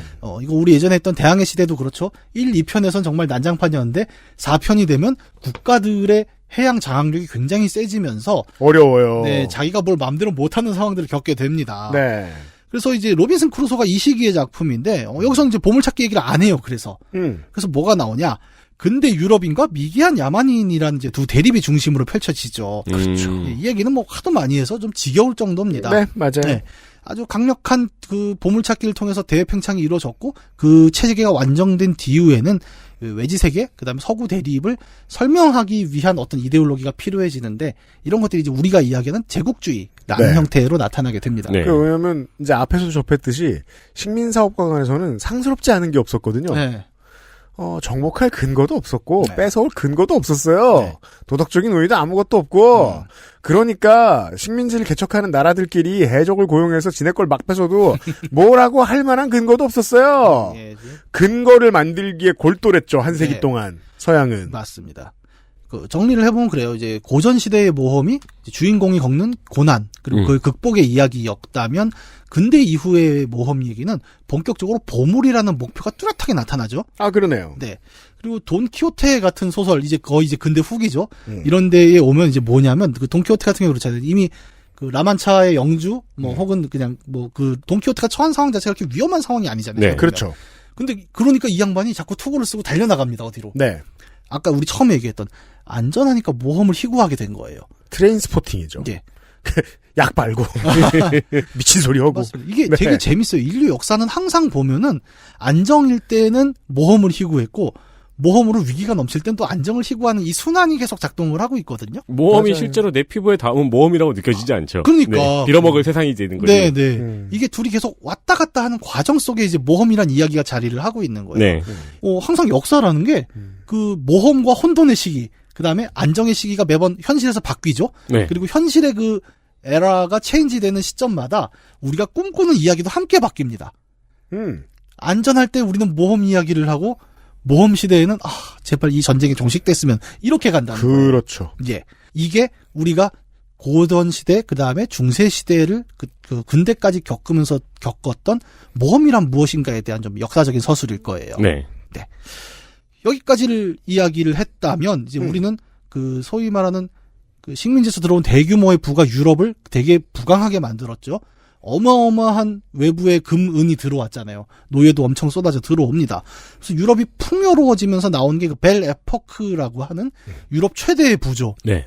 온 세계가 막 평화롭고 왜 나디아 보면 저는 그게 되게 확 오는데. 나디아. 예. 신비한 바다의 나디아에 보면은 그 만국 박람회 열리고 이러면서 유럽이 매우 풍요롭고 아름다운 그렇죠. 세계로 쫙. 근데 그 배경은 사실 뭐예요? 식민지에서 가져온 금은 노예로 만든 거잖아요. 네. 제가 그 90년대 뭐 신문에서 봤던 정치면 이런 건 잘 기억하는데 네. 90년대에 봤던 TV 만화는 기억 못해요. 근데 나디아는 실제로 나디아 기억나요? 그리고 내용이 좀 어려워요. 어렵습니다. 그래요? 네, 다시 성인 돼서 다시 봐야 기억을 하지. 어릴 때는 그냥 그 사자하고 장하고 나디아하고 싸우는 것만 기억이 나서. 그러면 좀 문학적인 비유를 해볼게요. 예를 들어 80일간의 세계 일주가 이제 거의 동시대의 이야기잖아요. 네. 거길 보면은 이 근대 기술에 대한 찬양과 네. 이 부강한 유럽에 대한 자부심이 팡팡 드러납니다. 그렇죠. 제목 자체가 그래요.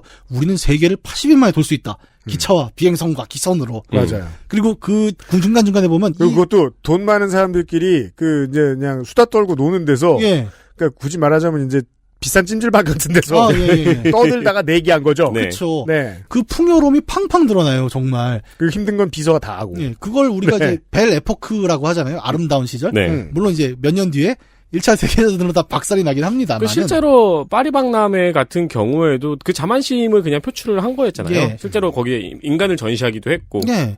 그 벨 에포크라는 아름다운 세계의 배경에는 굉장히 또 두꺼운 식민지로부터의 수탈이 있었다. 이제 네. 이게 그 벨 에포크와 제국주의라는 그 두 측면을 양쪽으로 보여주는 서사인데 이 속에서 모험은 이제 되게 안정된 시기의 유럽 이 모험 얘기를 한참 하고 있었다면은 이 뒤에 1, 2차 세계대전을 겪으면서 그렇죠. 전쟁이 지나가. 다시금 도래하게 되는 문명의 위기 그리고 그 뒤에 닥쳐온 냉전이라는 새로운 또 고착화를 겪으면서 모험 이야기는 새로운 장을 맞이하게 되는 거죠. 그러게요. 이 역사적인 배경을 알기 전까지만 해도 모험과 관련된 문학은 정말 하늘에서 뚝 떨어진 것처럼 느껴집니다. 예. 내가 겪을 일이 거의 없고 네. 현실감이 거의 없으니까 진짜 옛날 사람들은 저렇게 살았겠지라는 생각조차 들지 않습니다. 그것마저도 비현실적이니까. 네. 예. 대신 그 당시의 생활상이나 사회상의 원형을 봐야죠. 예. 이러저러 했기 때문에 이런 일을 하는 사람들이 있었을 수 있고 네. 법체계가 덜 잡혔을 수도 있고 식민사업을 해야 했을 수 있고 막대한 수탈이 있었을 수 있다. 그리고 그때 사람들이 뭘 제일 원했는가도 엿볼 수 있네요. 그럼요. 금? 네. 뭐 금, 보물. 그러게요. 비슷한 가치관을 가지고 오늘날에 막 이런 액션 영화 같은 모험물을 만들 수는 없어요. 왜냐면 가장 건실한 기업의 주식을 찾아 떠나는 모험이란 없거든요. 있기야 있죠. 재미가 없는 거죠. 그러니까 그건 지금도 많은 분들이 하고 있는데. 기관 투자가 같은 뭐 이런 거. 내가 돈을 묻으면 그게 모험이 아니니까. 매일 2시 59분에 항상 그 차트 보고 이렇게 되는 거예요. 그리고 그건 그 돈이 모험하다가 죽든지 살든지 하는 그렇죠. 거죠. 근데 그거를 모험으로 사람들이 받아들이는 거에는 이런 것도 있어요. 그러니까 주식에 들어가 있는 돈은 현금화가 되기 전까지는 사실은 가상의 영역이거든요. 네. 그래서 주겔의 주식 계좌 인증을 보면 절대 내가 현금화한 통장을 인증하는 게 아니라 계좌상의 커리어 하이를 인증을 하죠. 그렇죠. 네, 그거는 판타지고 모험이죠. 그럼요. 네. 네. XSFM입니다. 여보, 내가 제발 앉아서 해결하라 그랬지. 하루에 12번 청소할 수도 없고, 정말 흘리는 사람 따로 있고, 청소하는 사람 따로 있고. 지나가던 사람이 우리 집 와서 볼일 봐요. 공중화장실인 줄 알고. 수전에 물 때는 맨날 욕조는 누래지고, 애들은 어쩜 그리 구석마다 잘도 찾아가 해도 표도 안 나는지. 이거 대체 어째야 돼? 다른 생각하지 마세요. 오직 깨끗한 생각. 욕실엔 반려세제 클리바스. 건강기능식품 광고입니다. 그러니까 이게 뭐라고? 기억력? 니모신. 아, 헬릭스미스. 광고 듣고 왔습니다. 벌써 듣고 왔어요? 우리가 어릴 때 읽었던 고전 작품 속의 모험이 왜 그런 표현형을 가지고 있었는가? 왜 하필이면은 대양 어디 한가운데 거기 사는 사람들 말고 멀리 사는 사람들이 봤을 때 정말 멀고 먼 것으로 보이는 어떤 곳에 있는 그곳에서는 쓸 일이 없는 엄청난 많은 돈이었는가에 대해서 고민해 보았습니다. 그런데 이렇게 얘기할까요? 문학은 그 당시의 트렌드에 맞게 그 세기의 트렌드에 맞게 그때 손님들을 끌어모아야 되기 때문에 그때 바뀝니다. 네. 네. 우리가 성서 연구를 하는데 힘든 이유가 그거 아니에요? 그때 맞는 이야기였으니까? 그렇죠. 그 시절에 맞는 모험, 어드벤처 픽션들이 그때마다 있습니다. 10대의 꼬마들은 그때 그 책을 봅니다. 네. 그래서 매번 시대가 바뀔 때마다 새로운 모험 장르의 명작들이 나와요. 예. 흥행작들이 나와요. 그렇죠. 네. 그런 논문들도 있어요. 우리 일제강점기 시절에 주로 문학자들이 해외 모험 소설 한참 번역을 하는 과정에서 그 모험 소설들이 갖고 있는 제국주의적 측면들, 이 식민지 소년소녀들에게는 어떤 의미였느냐, 네. 이런 걸 연구하는 논문들도 좀 있습니다. 곁다리로 네. 좀 말씀을 드리는 거고. 그래서 아예 이런 연구가 없는 건 아니죠. 사실 그 모험 서사에 대한 연구들도 꽤 이제 한국에서는 국문학계에서 진행이 많이 된 걸로 알고 있고요. 네. 근데 오늘 여기서 그렇게 딱딱한 얘기를, 저는 원래 딱딱한 얘기 안 좋아합니다. 그래요? 기본적으로 웃기는 얘기를 좋아하죠. 네. 그래서 이제 앞에 쭉 얘기한 걸 다시 한번 정리를 하고 간다면, 지난번에 나오셨을 땐 딱딱한 게임 이야기를 하셨는데. 아이, 그거 말랑말랑하다니까. 얼마나 말랑말랑했잖아요, 그때. 맞아요. 네. 캐러멜 같은 이경혁입니다. 그 고전 시대의 모험이 있었고 그것이 어떤 사회 제도, 동시대의 문화랑 엮이게 되는 근대 이후의 모험이 있었고 네. 그리고 그런 것들이 어떤 안정기, 그다음에 모험기가 역사적으로 바뀌면서 사람들이 추구하는 방향, 이야기의 방향도 달라졌다라는 얘기를 앞에 쭉 드렸고요. 네. 그러면 이제 동시대의 이야기에 좀 더 가깝게 이야기를 해봅니다. 1, 2차 대전 끝난 이후의 현대시대라고 이제 얘기를 해보죠.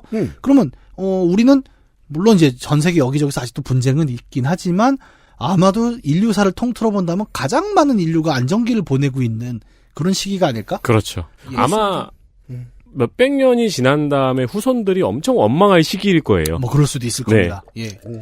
그런 이제 안정된 시기에는 다시금 이제 모험 얘기가 또 나올 수밖에 없어요. 근데 이제 이 시기의 모험이라는 것은 뭐 구전, 문학과는 다르게 굉장히 독특한 양식으로 또 등장을 하게 되는데 바로 영상 매체라는 게 생겼기 때문이죠. 네. 영화가 등장하지 않습니까? 네. 그러면 이 영화라는 거는 우리가 머릿속에서 귓속으로 듣던 모험의 이야기를 훨씬 강렬한 시각적 체험으로 만들어내기 시작을 해요. 네. 그냥 어렸을 때 옛날 얘기 아까 얘기했지만 할아버지 할머니가 해주던 옛날 얘기나 들으면서 상상했던 시절에 그런 게 있죠. 그 7살, 6살 때 그렇게 듣다가 한 중학생이 됩니다. 처음으로 돈을 내고 극장을 가요. 그렇죠. 그리고 모험 영화를 봅니다. 네. 와 세상에. 장르만 살아서 극장으로 이동합니다. 네. 얼마나 놀랍겠어요. 그러니까 사진이 나오고 활동 사진이 나오고 거기에 소리가 입혀지고 그렇죠. 이제는 3D 그래픽이 들어가기 시작을 하면서 이 발전하는 영화 기술들은 우리가 그동안 알았던 모험 이야기들 스크린에 옛날 표현을 하면 총천연색 총천연색 올 칼라. 예, 이렇게 확 풀어내는 거예요. 근데 저는 네. 그 어릴 때 책으로 봤다가 영화로 봤을 때 시각적인 충격은 별로 없었는데 네. 왜냐면 머릿속에 상상으로 이미 그만큼의 그 상상을 해내니까 오히려 실망하는 경우는 있어도 네. 근데 그 BGM이 주는 두근거림은 대체가 안 되더라고요. 예. 그 BGM으로도 굉장히 유명한 한 편의 모험 영화 시리즈가 이제 지금부터 얘기할 주제입니다. 빰빠밤빰 이거죠. 빰빠밤. 네. 제가 이 빰빠밤빰을 왜 했냐면 얼마 전에 그 유튜브에서 제가 무슨 티저를 하나 봤는데 게임사 티저인데 그 폴아웃하고 스카이림 만드는 베데스다에서 그 30초짜리 티저를 하나 올렸어요 유튜브에. 네. 근데 뭐 이것저것 영상이 나오는데 마지막에 빰빠밤빰 이러고 끝난단 말이에요. 그렇죠. 난리가 났죠. 오. 뭐 쟤네가 인디아나 존스를 만든다고? 그 인디아나 존스의 이야기를 잠깐 해보죠. 그러니까 물론 홍보실 직원이 실수했으면 그 직원은 끝장이고요. 아닌데 둠인데 이러고 있으면 큰일이고요. 그렇죠. 네. 뭐 모험 영화도 사실은 뭐 인디아나 존스만 하나만 있지는 않지 않습니까? 굉장히 많죠. 근데 이제 그 중에서도 앞에 잠깐 이야기했던 그 보물 탐색이라는 모험으로 조금 더 좁혀 본다면, 네. 그러니까 근대 이후에 영향을 받은 이 인디아나 존스는 마찬가지로 가장 보편적인 어떤 보물 탐색 모험 영화의 전형으로 자리 잡고 있죠. 익숙한 이야기의 현대화. 그렇죠. 지금의 중년들에게는 모험 장르의 영화 네. 하면 먼저 떠올 게 이것입니다. 그 앞에는 구니스가 있어요. 네, 구니스. 구니스도 있는데 구니스 안 봤죠? 구니스 봤어요. 진짜? 네. 의외로 안 볼 것 같은 걸 또 봤다. 나중에 봤어요. 어릴 때는 안 봤어요. 저는 어릴 때 봤는데 기억이 하나도 안 나요. 그 무렵엔 약간 그런 또 모험 서사들이 엄청 영화로 많이 쏟아져 나왔죠. 그건 그래요. 예. 그건 그래요. 저는 제가 가장 인상적으로 봤던 이런 장르의 영화는 그게 독일 동화책이죠. 네버엔딩 스토리. 예. 영화로 나왔었죠. 영화가 꽤 크게 성공을 했었고요. 그리고 슈왈제네거 주지사가 이제 그 배우가 되고 얼마 안 됐을 때 주연작 중에 라스트 액션 히어로라는 동화, 사실상 동화예요. 그쵸, 네. 동화죠. 네. 뭐 굳이 모험 장르로 따지면 저는 제일 재밌게 봤던 게 그 둘이었어요. 네. 그러니까 뭐 인디아나 존스 하나만 있는 건 아니지만 아마도 그 문화 아이콘은 끝까지 살아남은 건 또 얘가 제일 대표적이긴 그렇죠. 하거든요. 우리가 뭔가 모험이라는 말이 주는 네. 어감과 어울리는 BGM 하면은 예. 빰빠밤빰 빰빠밤. 그리하여 이 장르의 가장 대표적인 영화이자 게임이 됐죠. 그렇죠. 인디애나 존스 시리즈가. 네. 이 시리즈가 갖고 있는 이제 기본적인 내용들을 좀 살펴보죠. 1981년에 개봉을 한 1편은 인디아나 존스라는 이름은 원래 없었어요. 레이더스죠. 라는 제목이었죠. 네. 저도 그때 TV로 봤어요. 주말의 명화로 봤는데, 말 그대로 그냥 얘는 고대 유적의 침입자로 나옵니다. 그러니까 이 시리즈가 갖고 있는 타임라인은 매 편마다 되게 유사해요. 맨 처음에 영화가 시작하면 앞부분에 신비로운 고대 유적의 보물을 막 탐사하러 어딜 갑니다. 맞아요. 그리고 그 과정에서 퍼즐 액션이 나와요. 네. 왜냐면 이게 뭐냐면, 아버지 공 굴러가요 막 이거 있죠. 그렇죠. 큰 돌이 따라 굴러온다던가. 네. 아니면 뭐 칼이 달린 벽이 막 이렇게 날 좁혀온다거나 슝 하고. 이제 이런 함정들을 막 극복하는 과정들이 앞부분에 나와요 항상. 네. 그리고 그게 끝나면 이제 보물을 간신히 꺼내왔는데 배신을 당하죠. 저는 그 힌트를 찾은 해리슨 포드 씨의 얼굴은 아직도 기억이 나요.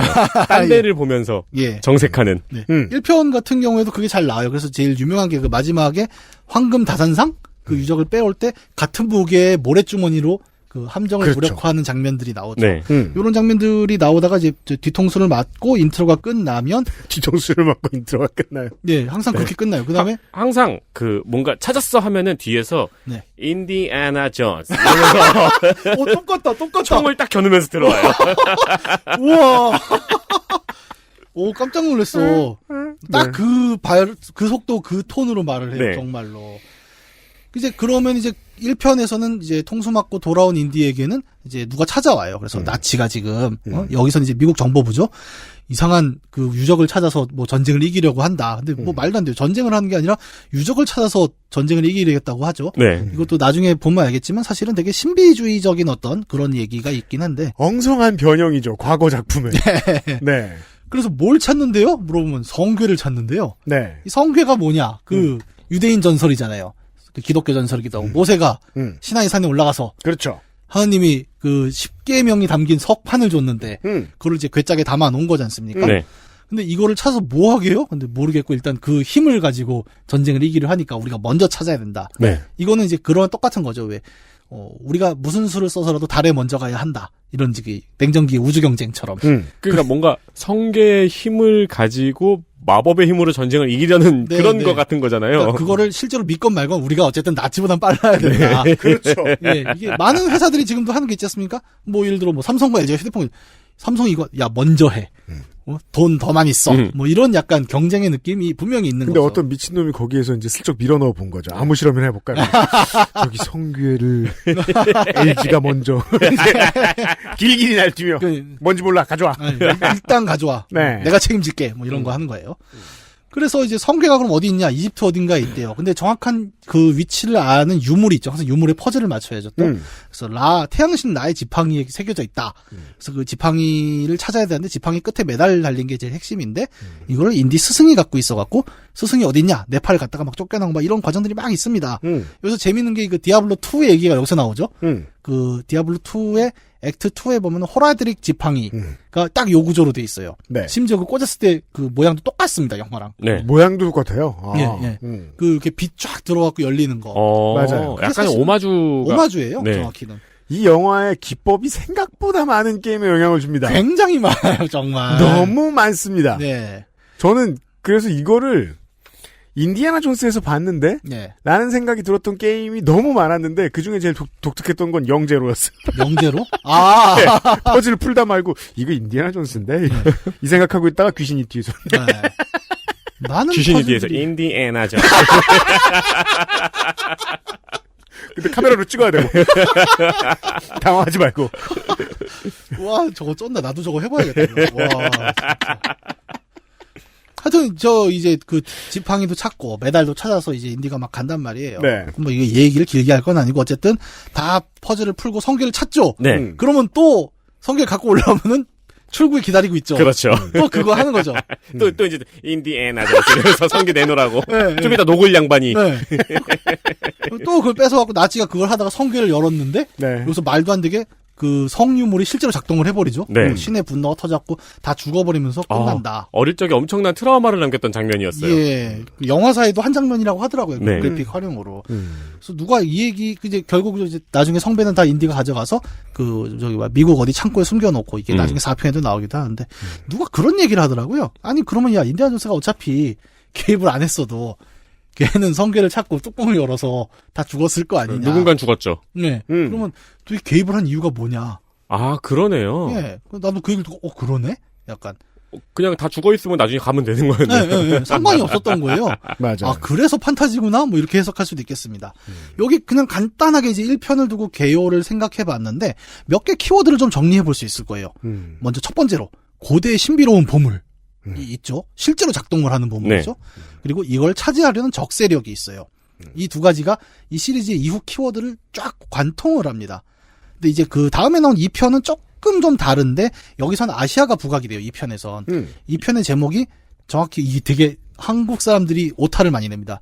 이게 미궁의 사원이 아니에요. 마궁의 사원인데 다들 미궁의 사원이라고 읽고 있더라. 이 편이 넘버링이 레이더스 2라고 넘버링이 안 됐죠 아마. 인디아나 존스 앤 더 템플 오브 더 둠. 네, 그렇죠. 네. 나와요. 이거는 이제 1935년 상하이에서 시작을 하면서 뭐 누르하치 유고를 거래하다가 도망가고 막 이제 이런 내용인데 여기 보면 갑자기 쫓겨갖고 인도로 가더니 그 마을을 수호하는 신비의 샹카라스톤을 구해달라. 네. 그래서 마을 뒷산에 갔더니 되게 이교도 같은 집단이 나와서 막 시바신을 섬기면서 사람을 막 인신공양을 하고 이런 장면이 나오죠. 그 뭐 심장 뽑는 장면이라든가. 예. 그 벌레가 가득한 궁으로 맞아요. 들어가는 그런 네네네. 장면들이 유명하죠. 그래서 이 영화에서 가장 유명한 장면은 그런 거예요. 그 식당에서 이제 식사 대접을 받는데 무슨 뭐 원숭이 골을 먹고 막 이러다 여자 주인공이 기절하고 막 이러지 않습니까? 그래서 이 편 같은 경우에는 그 일명 우리가 몬도카네라고 불리는 몬도카네. 예. 그 영화의 유행에서부터 크게 이제 좀 영향을 받았죠. 그게 좀 독특하죠. 이 몬도카네라는 영화를 보면 절대로 그 문화 차별이 아니에요. 예. 어찌 보면 그 영화의 주제의식은 그냥 인류 전체에 대한 혐오, 네. 혹은 문화에 대한 혐오 이런 거예요. 그러니까 인류에 대한 냉소랄까요? 그런 내용인데 이 양인들은 거기에서 자기 사는 동네 말고 다른 동네 얘기만 쏙 뽑았어요. 네. 그러니까 몬도카네라는 영화 이제 약간 이게 그거죠. 몬도카네라는 게 그 개들의 세상, 뭐 개 같은 세상, 미친 세상 뭐 이런 이렇게 하는 건데 그 사실은 말씀대로 약간 이죽거림이에요. 영화 자체가. 네. 약간 뭐라 해야 되나? 그 트위터에서 이렇게 이죽이죽거리는 그런 멘트들 같은 그런 영상들을 쫙 모아놓은 건데 이게 결과적으로는 어떻게 활용이 되냐면 서구 세계가 제3세계를 바라보는 야만으로 바라보는 시선으로 최종적으로는 의미가 재전유가 되죠. 네. 그러면서 이게 좀 한때의 유행을 타기도 해요. 그래서 한국에서 이제 몬도가네식이다라는 표현이 요즘은 거의 안 쓰이죠. 되게 재밌게. 그렇죠. 80년대 어릴 때 그게 사자성어인 줄 알았어요. 네, 몬도가네. 네. 집안에서 하는 몬도. 참 한자가 어렵습니다. What? 네. 근데 한국에선 또 이게 90년대 말에 또 한 번 또 비슷한 열풍이 몰아쳤던 게 1997년에 한국에 70년대 다큐멘터리가 또 하나 이제 비디오 테이프로 대유행을 치는데 그게 97년에 한국 쇼킹 아시아입니다. 아, 그게 70년대 다큐멘터리였어요? 네. 저는 그때가 중학생 때인가 그래가지고 자세히는 몰랐거든요. 이거 되게 유명했습니다 그때. 예. 쇼킹 아시아는 이게 당시에 또 엽기 트렌드 그거랑 엮여가지고 굉장히 유행을 했었고 또 당시에 많은 사람들 또 욕도 많이 했어요. 아니 이런 식으로 또 제국주의적으로 제3세계 보는 게 유행하면 안 된다. 근데 그때는 인터넷이 지금처럼 댓글이 많은 시대가 아니었기 때문에. 그리고 또 이제 그 당대에 가장 크게 흥행하는 이 문화 콘텐츠들은 그 당시의 헤게모니를 잡고 있던 세력의 입장을 대변을 하기 때문에 80년대 90년대만 해도 미국이나 유럽 백인의 시각에서 모든 걸 바라봤죠.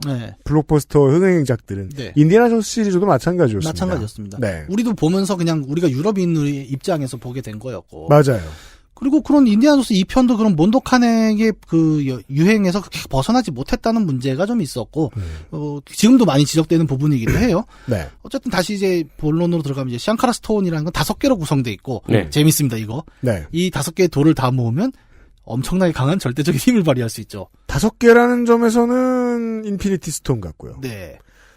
그냥 모으면 된다는 점에서는 이런 작품들을 많이 봤고요. 그렇죠. 땅불바람 물마음도 있었죠, 우리. 네. 얘기했던. 땅불바람물. 네. 오랜만이네. 어쨌든 뭐 여차여차 또 싸워서 이제 세계를 구했다. 이제 이런 내용으로 이제 그 2편의 이야기가 정리가 되는데. 네. 가장 흥행했던 건 이 다음에 나온 3편이죠. 3편입니다. 네. 최후의 성전. 네. 이게 최대 히트작이고, 뭐 오늘날 사람들 가장 많이 기억하는 장면입니다. 오히려 외전의 느낌이었던 2편보다 1편을 더 따라간 게 3편이에요.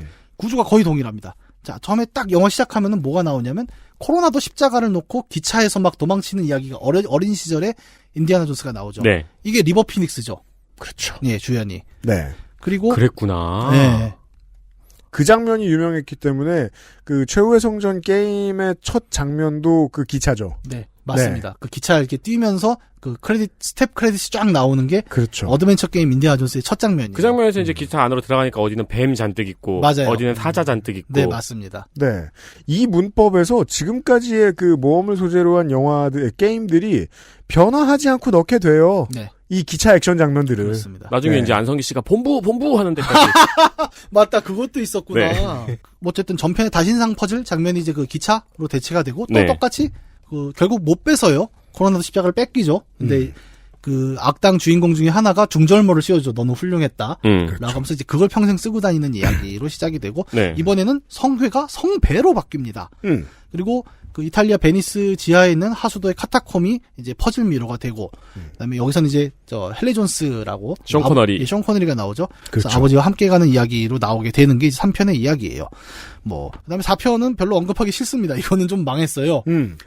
이번에는 유물이 외계인의 크리스탈 해골로 대체가 됐는데 전반적으로 좀 많이 망했습니다. 이게 너무 저는 이제 약간 아버지가 인디아나 존스를 좋아하셔가지고 예. 약간 추억팔이 느낌으로 봤는데 예. 중반까지는 그냥 추억팔이 느낌으로 볼만한데 마지막에 갑자기 뭐 생뚱맞죠. 예, 너무 생뚱맞게 메탈 슬러그가 돼서 많은 분들이 납득을 못했습니다. 예. 정말. 예. 네. 하여튼 뭐 이 시리즈를 일일이 얘기하는 건 아니고 그 인디아나 존스라는 20세기의 영상 매체가 만든 하나의 모험의 프로토타입에서 볼 수 있는 몇 가지 요소들을 종합하면 또 재밌는 이야기 볼 수 있어요. 첫 번째가 보물. 아까 얘기한 보물이죠.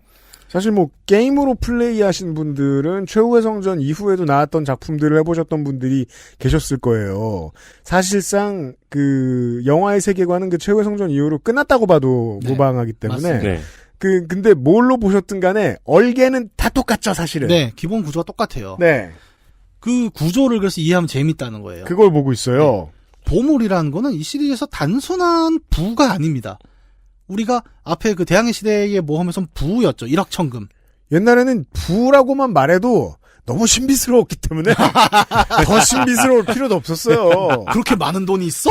예. 말도 안 돼. 헉!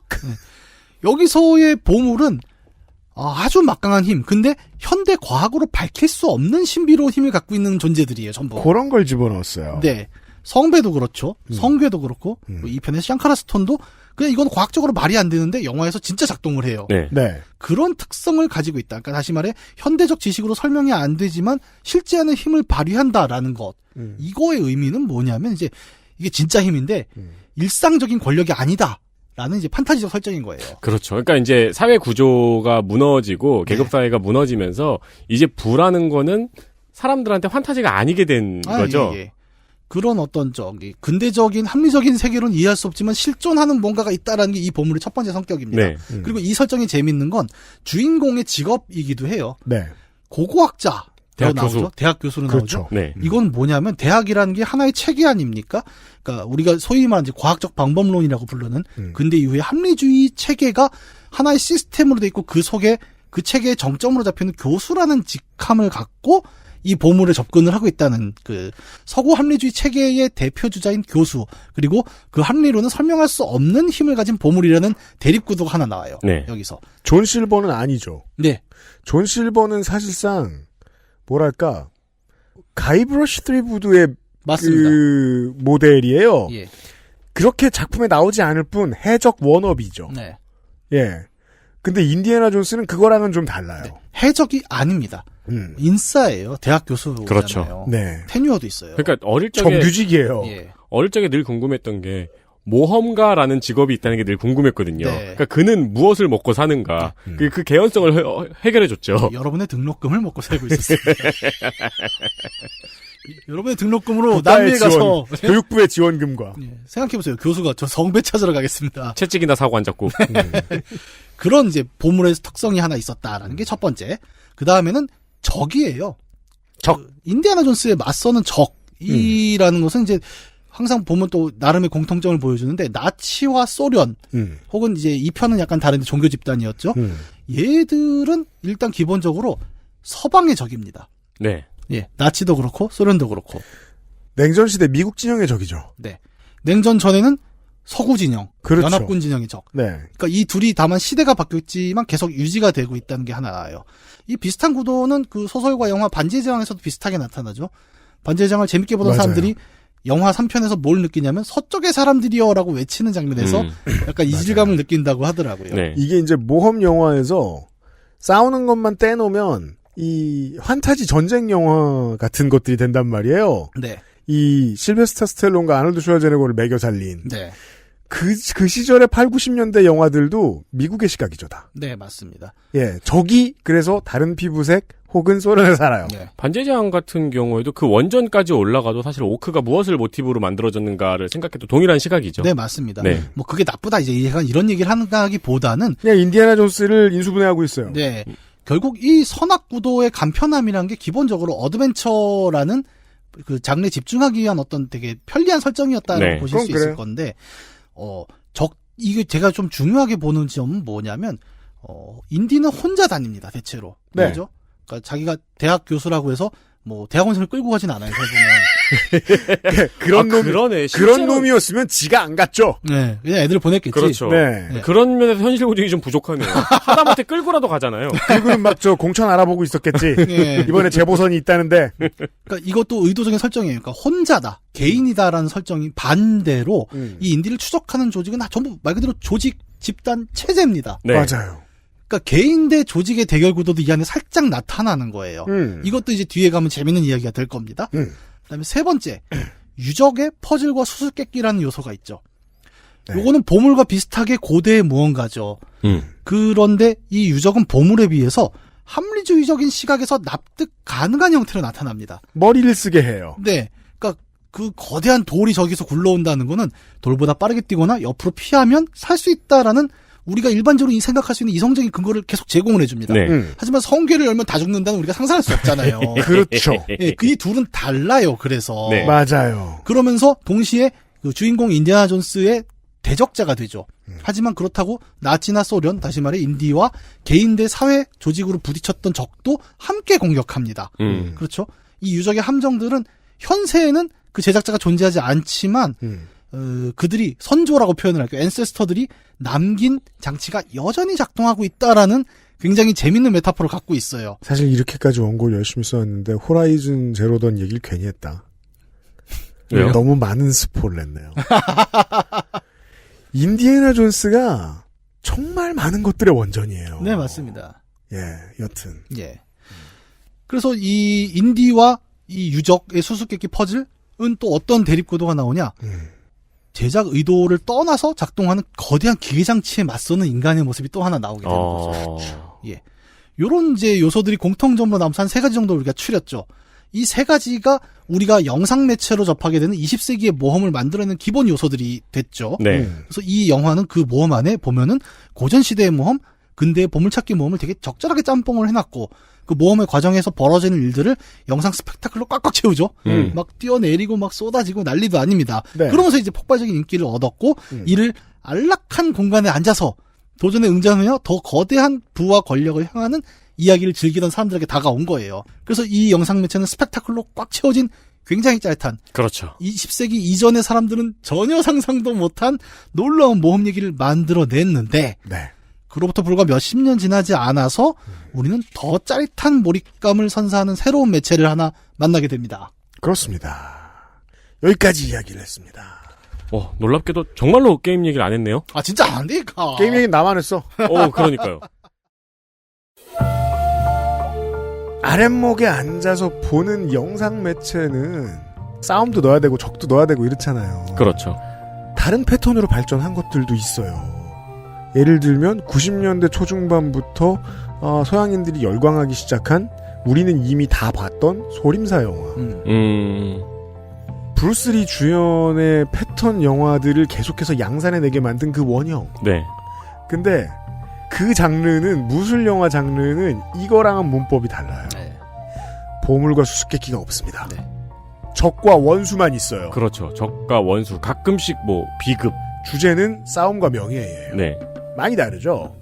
현재까지 시장의 선택을 받은 것으로 보이는, 물론 알파벳 문화권에 이 수적 우위가 있었습니다만, 현재까지 시장의 선택을 받은 것으로 보이는 것은 저희가 소개해드린 이 모험 장르의 이야기입니다.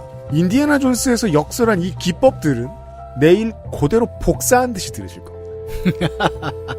생각해보면 또 모험 장르에 꼭 필요한 적이, 그 인물들이 그런 인물이네요. 고블린 수준의 적. 고블린? 그러니까 나가 떨어지는 적들. 그 빈칸을 채워주는. 자쿠들. 네. 네. 잡몹. 네. 잡몹들. 네. 락골렘. 네. 슬라임. 그렇죠. 그렇죠. 슬라임. 아기 사슴. 아기사슬. 왜냐하면 일상적으로 소리를 잡고 있으면 그 영화를 보고 싶지 않거든요. 디아블로니까 나서 말인데. 모험 문학에 대한 이야기를 하고 있었습니다. 내일 이 시간에 다시 한번 말씀드리죠. 판에 박은 듯하지만 세상에 새로운 것 같은 이야기로 돌아오도록 하겠습니다. 일단 오늘 그러면 설 연휴에 즐길 모험 장르 하나를 또 좀 추천을 해드렸다고 봐도 되겠네요. 그렇다고 그럼요. 네, 간만에 뭐 인디아나 존스를 보시던. 네. 인디아나 존스 플레이하시든. 네. 아니면 뭐 제임스 조이스의 율리시즈를 보셔도 되는 거고. 그럼요. 집에 있는 명절을 대비해드리는 그것은 알기 싫답니다. 내일 다시 인사드리죠. 윤세민 에디터하고 이경영 문학인입니다. 안녕히 계세요. 안녕히 계세요. 안녕히 계세요. 아, 그러고 보면 저희가 코로나 시대에 집에 있는 방법을 참 다양하게 제시를 하네요. 정말 많이 만들어내고 있습니다. 네, 추리소설도 한번 소개를 드렸었고. XSFM입니다. I, D, W, K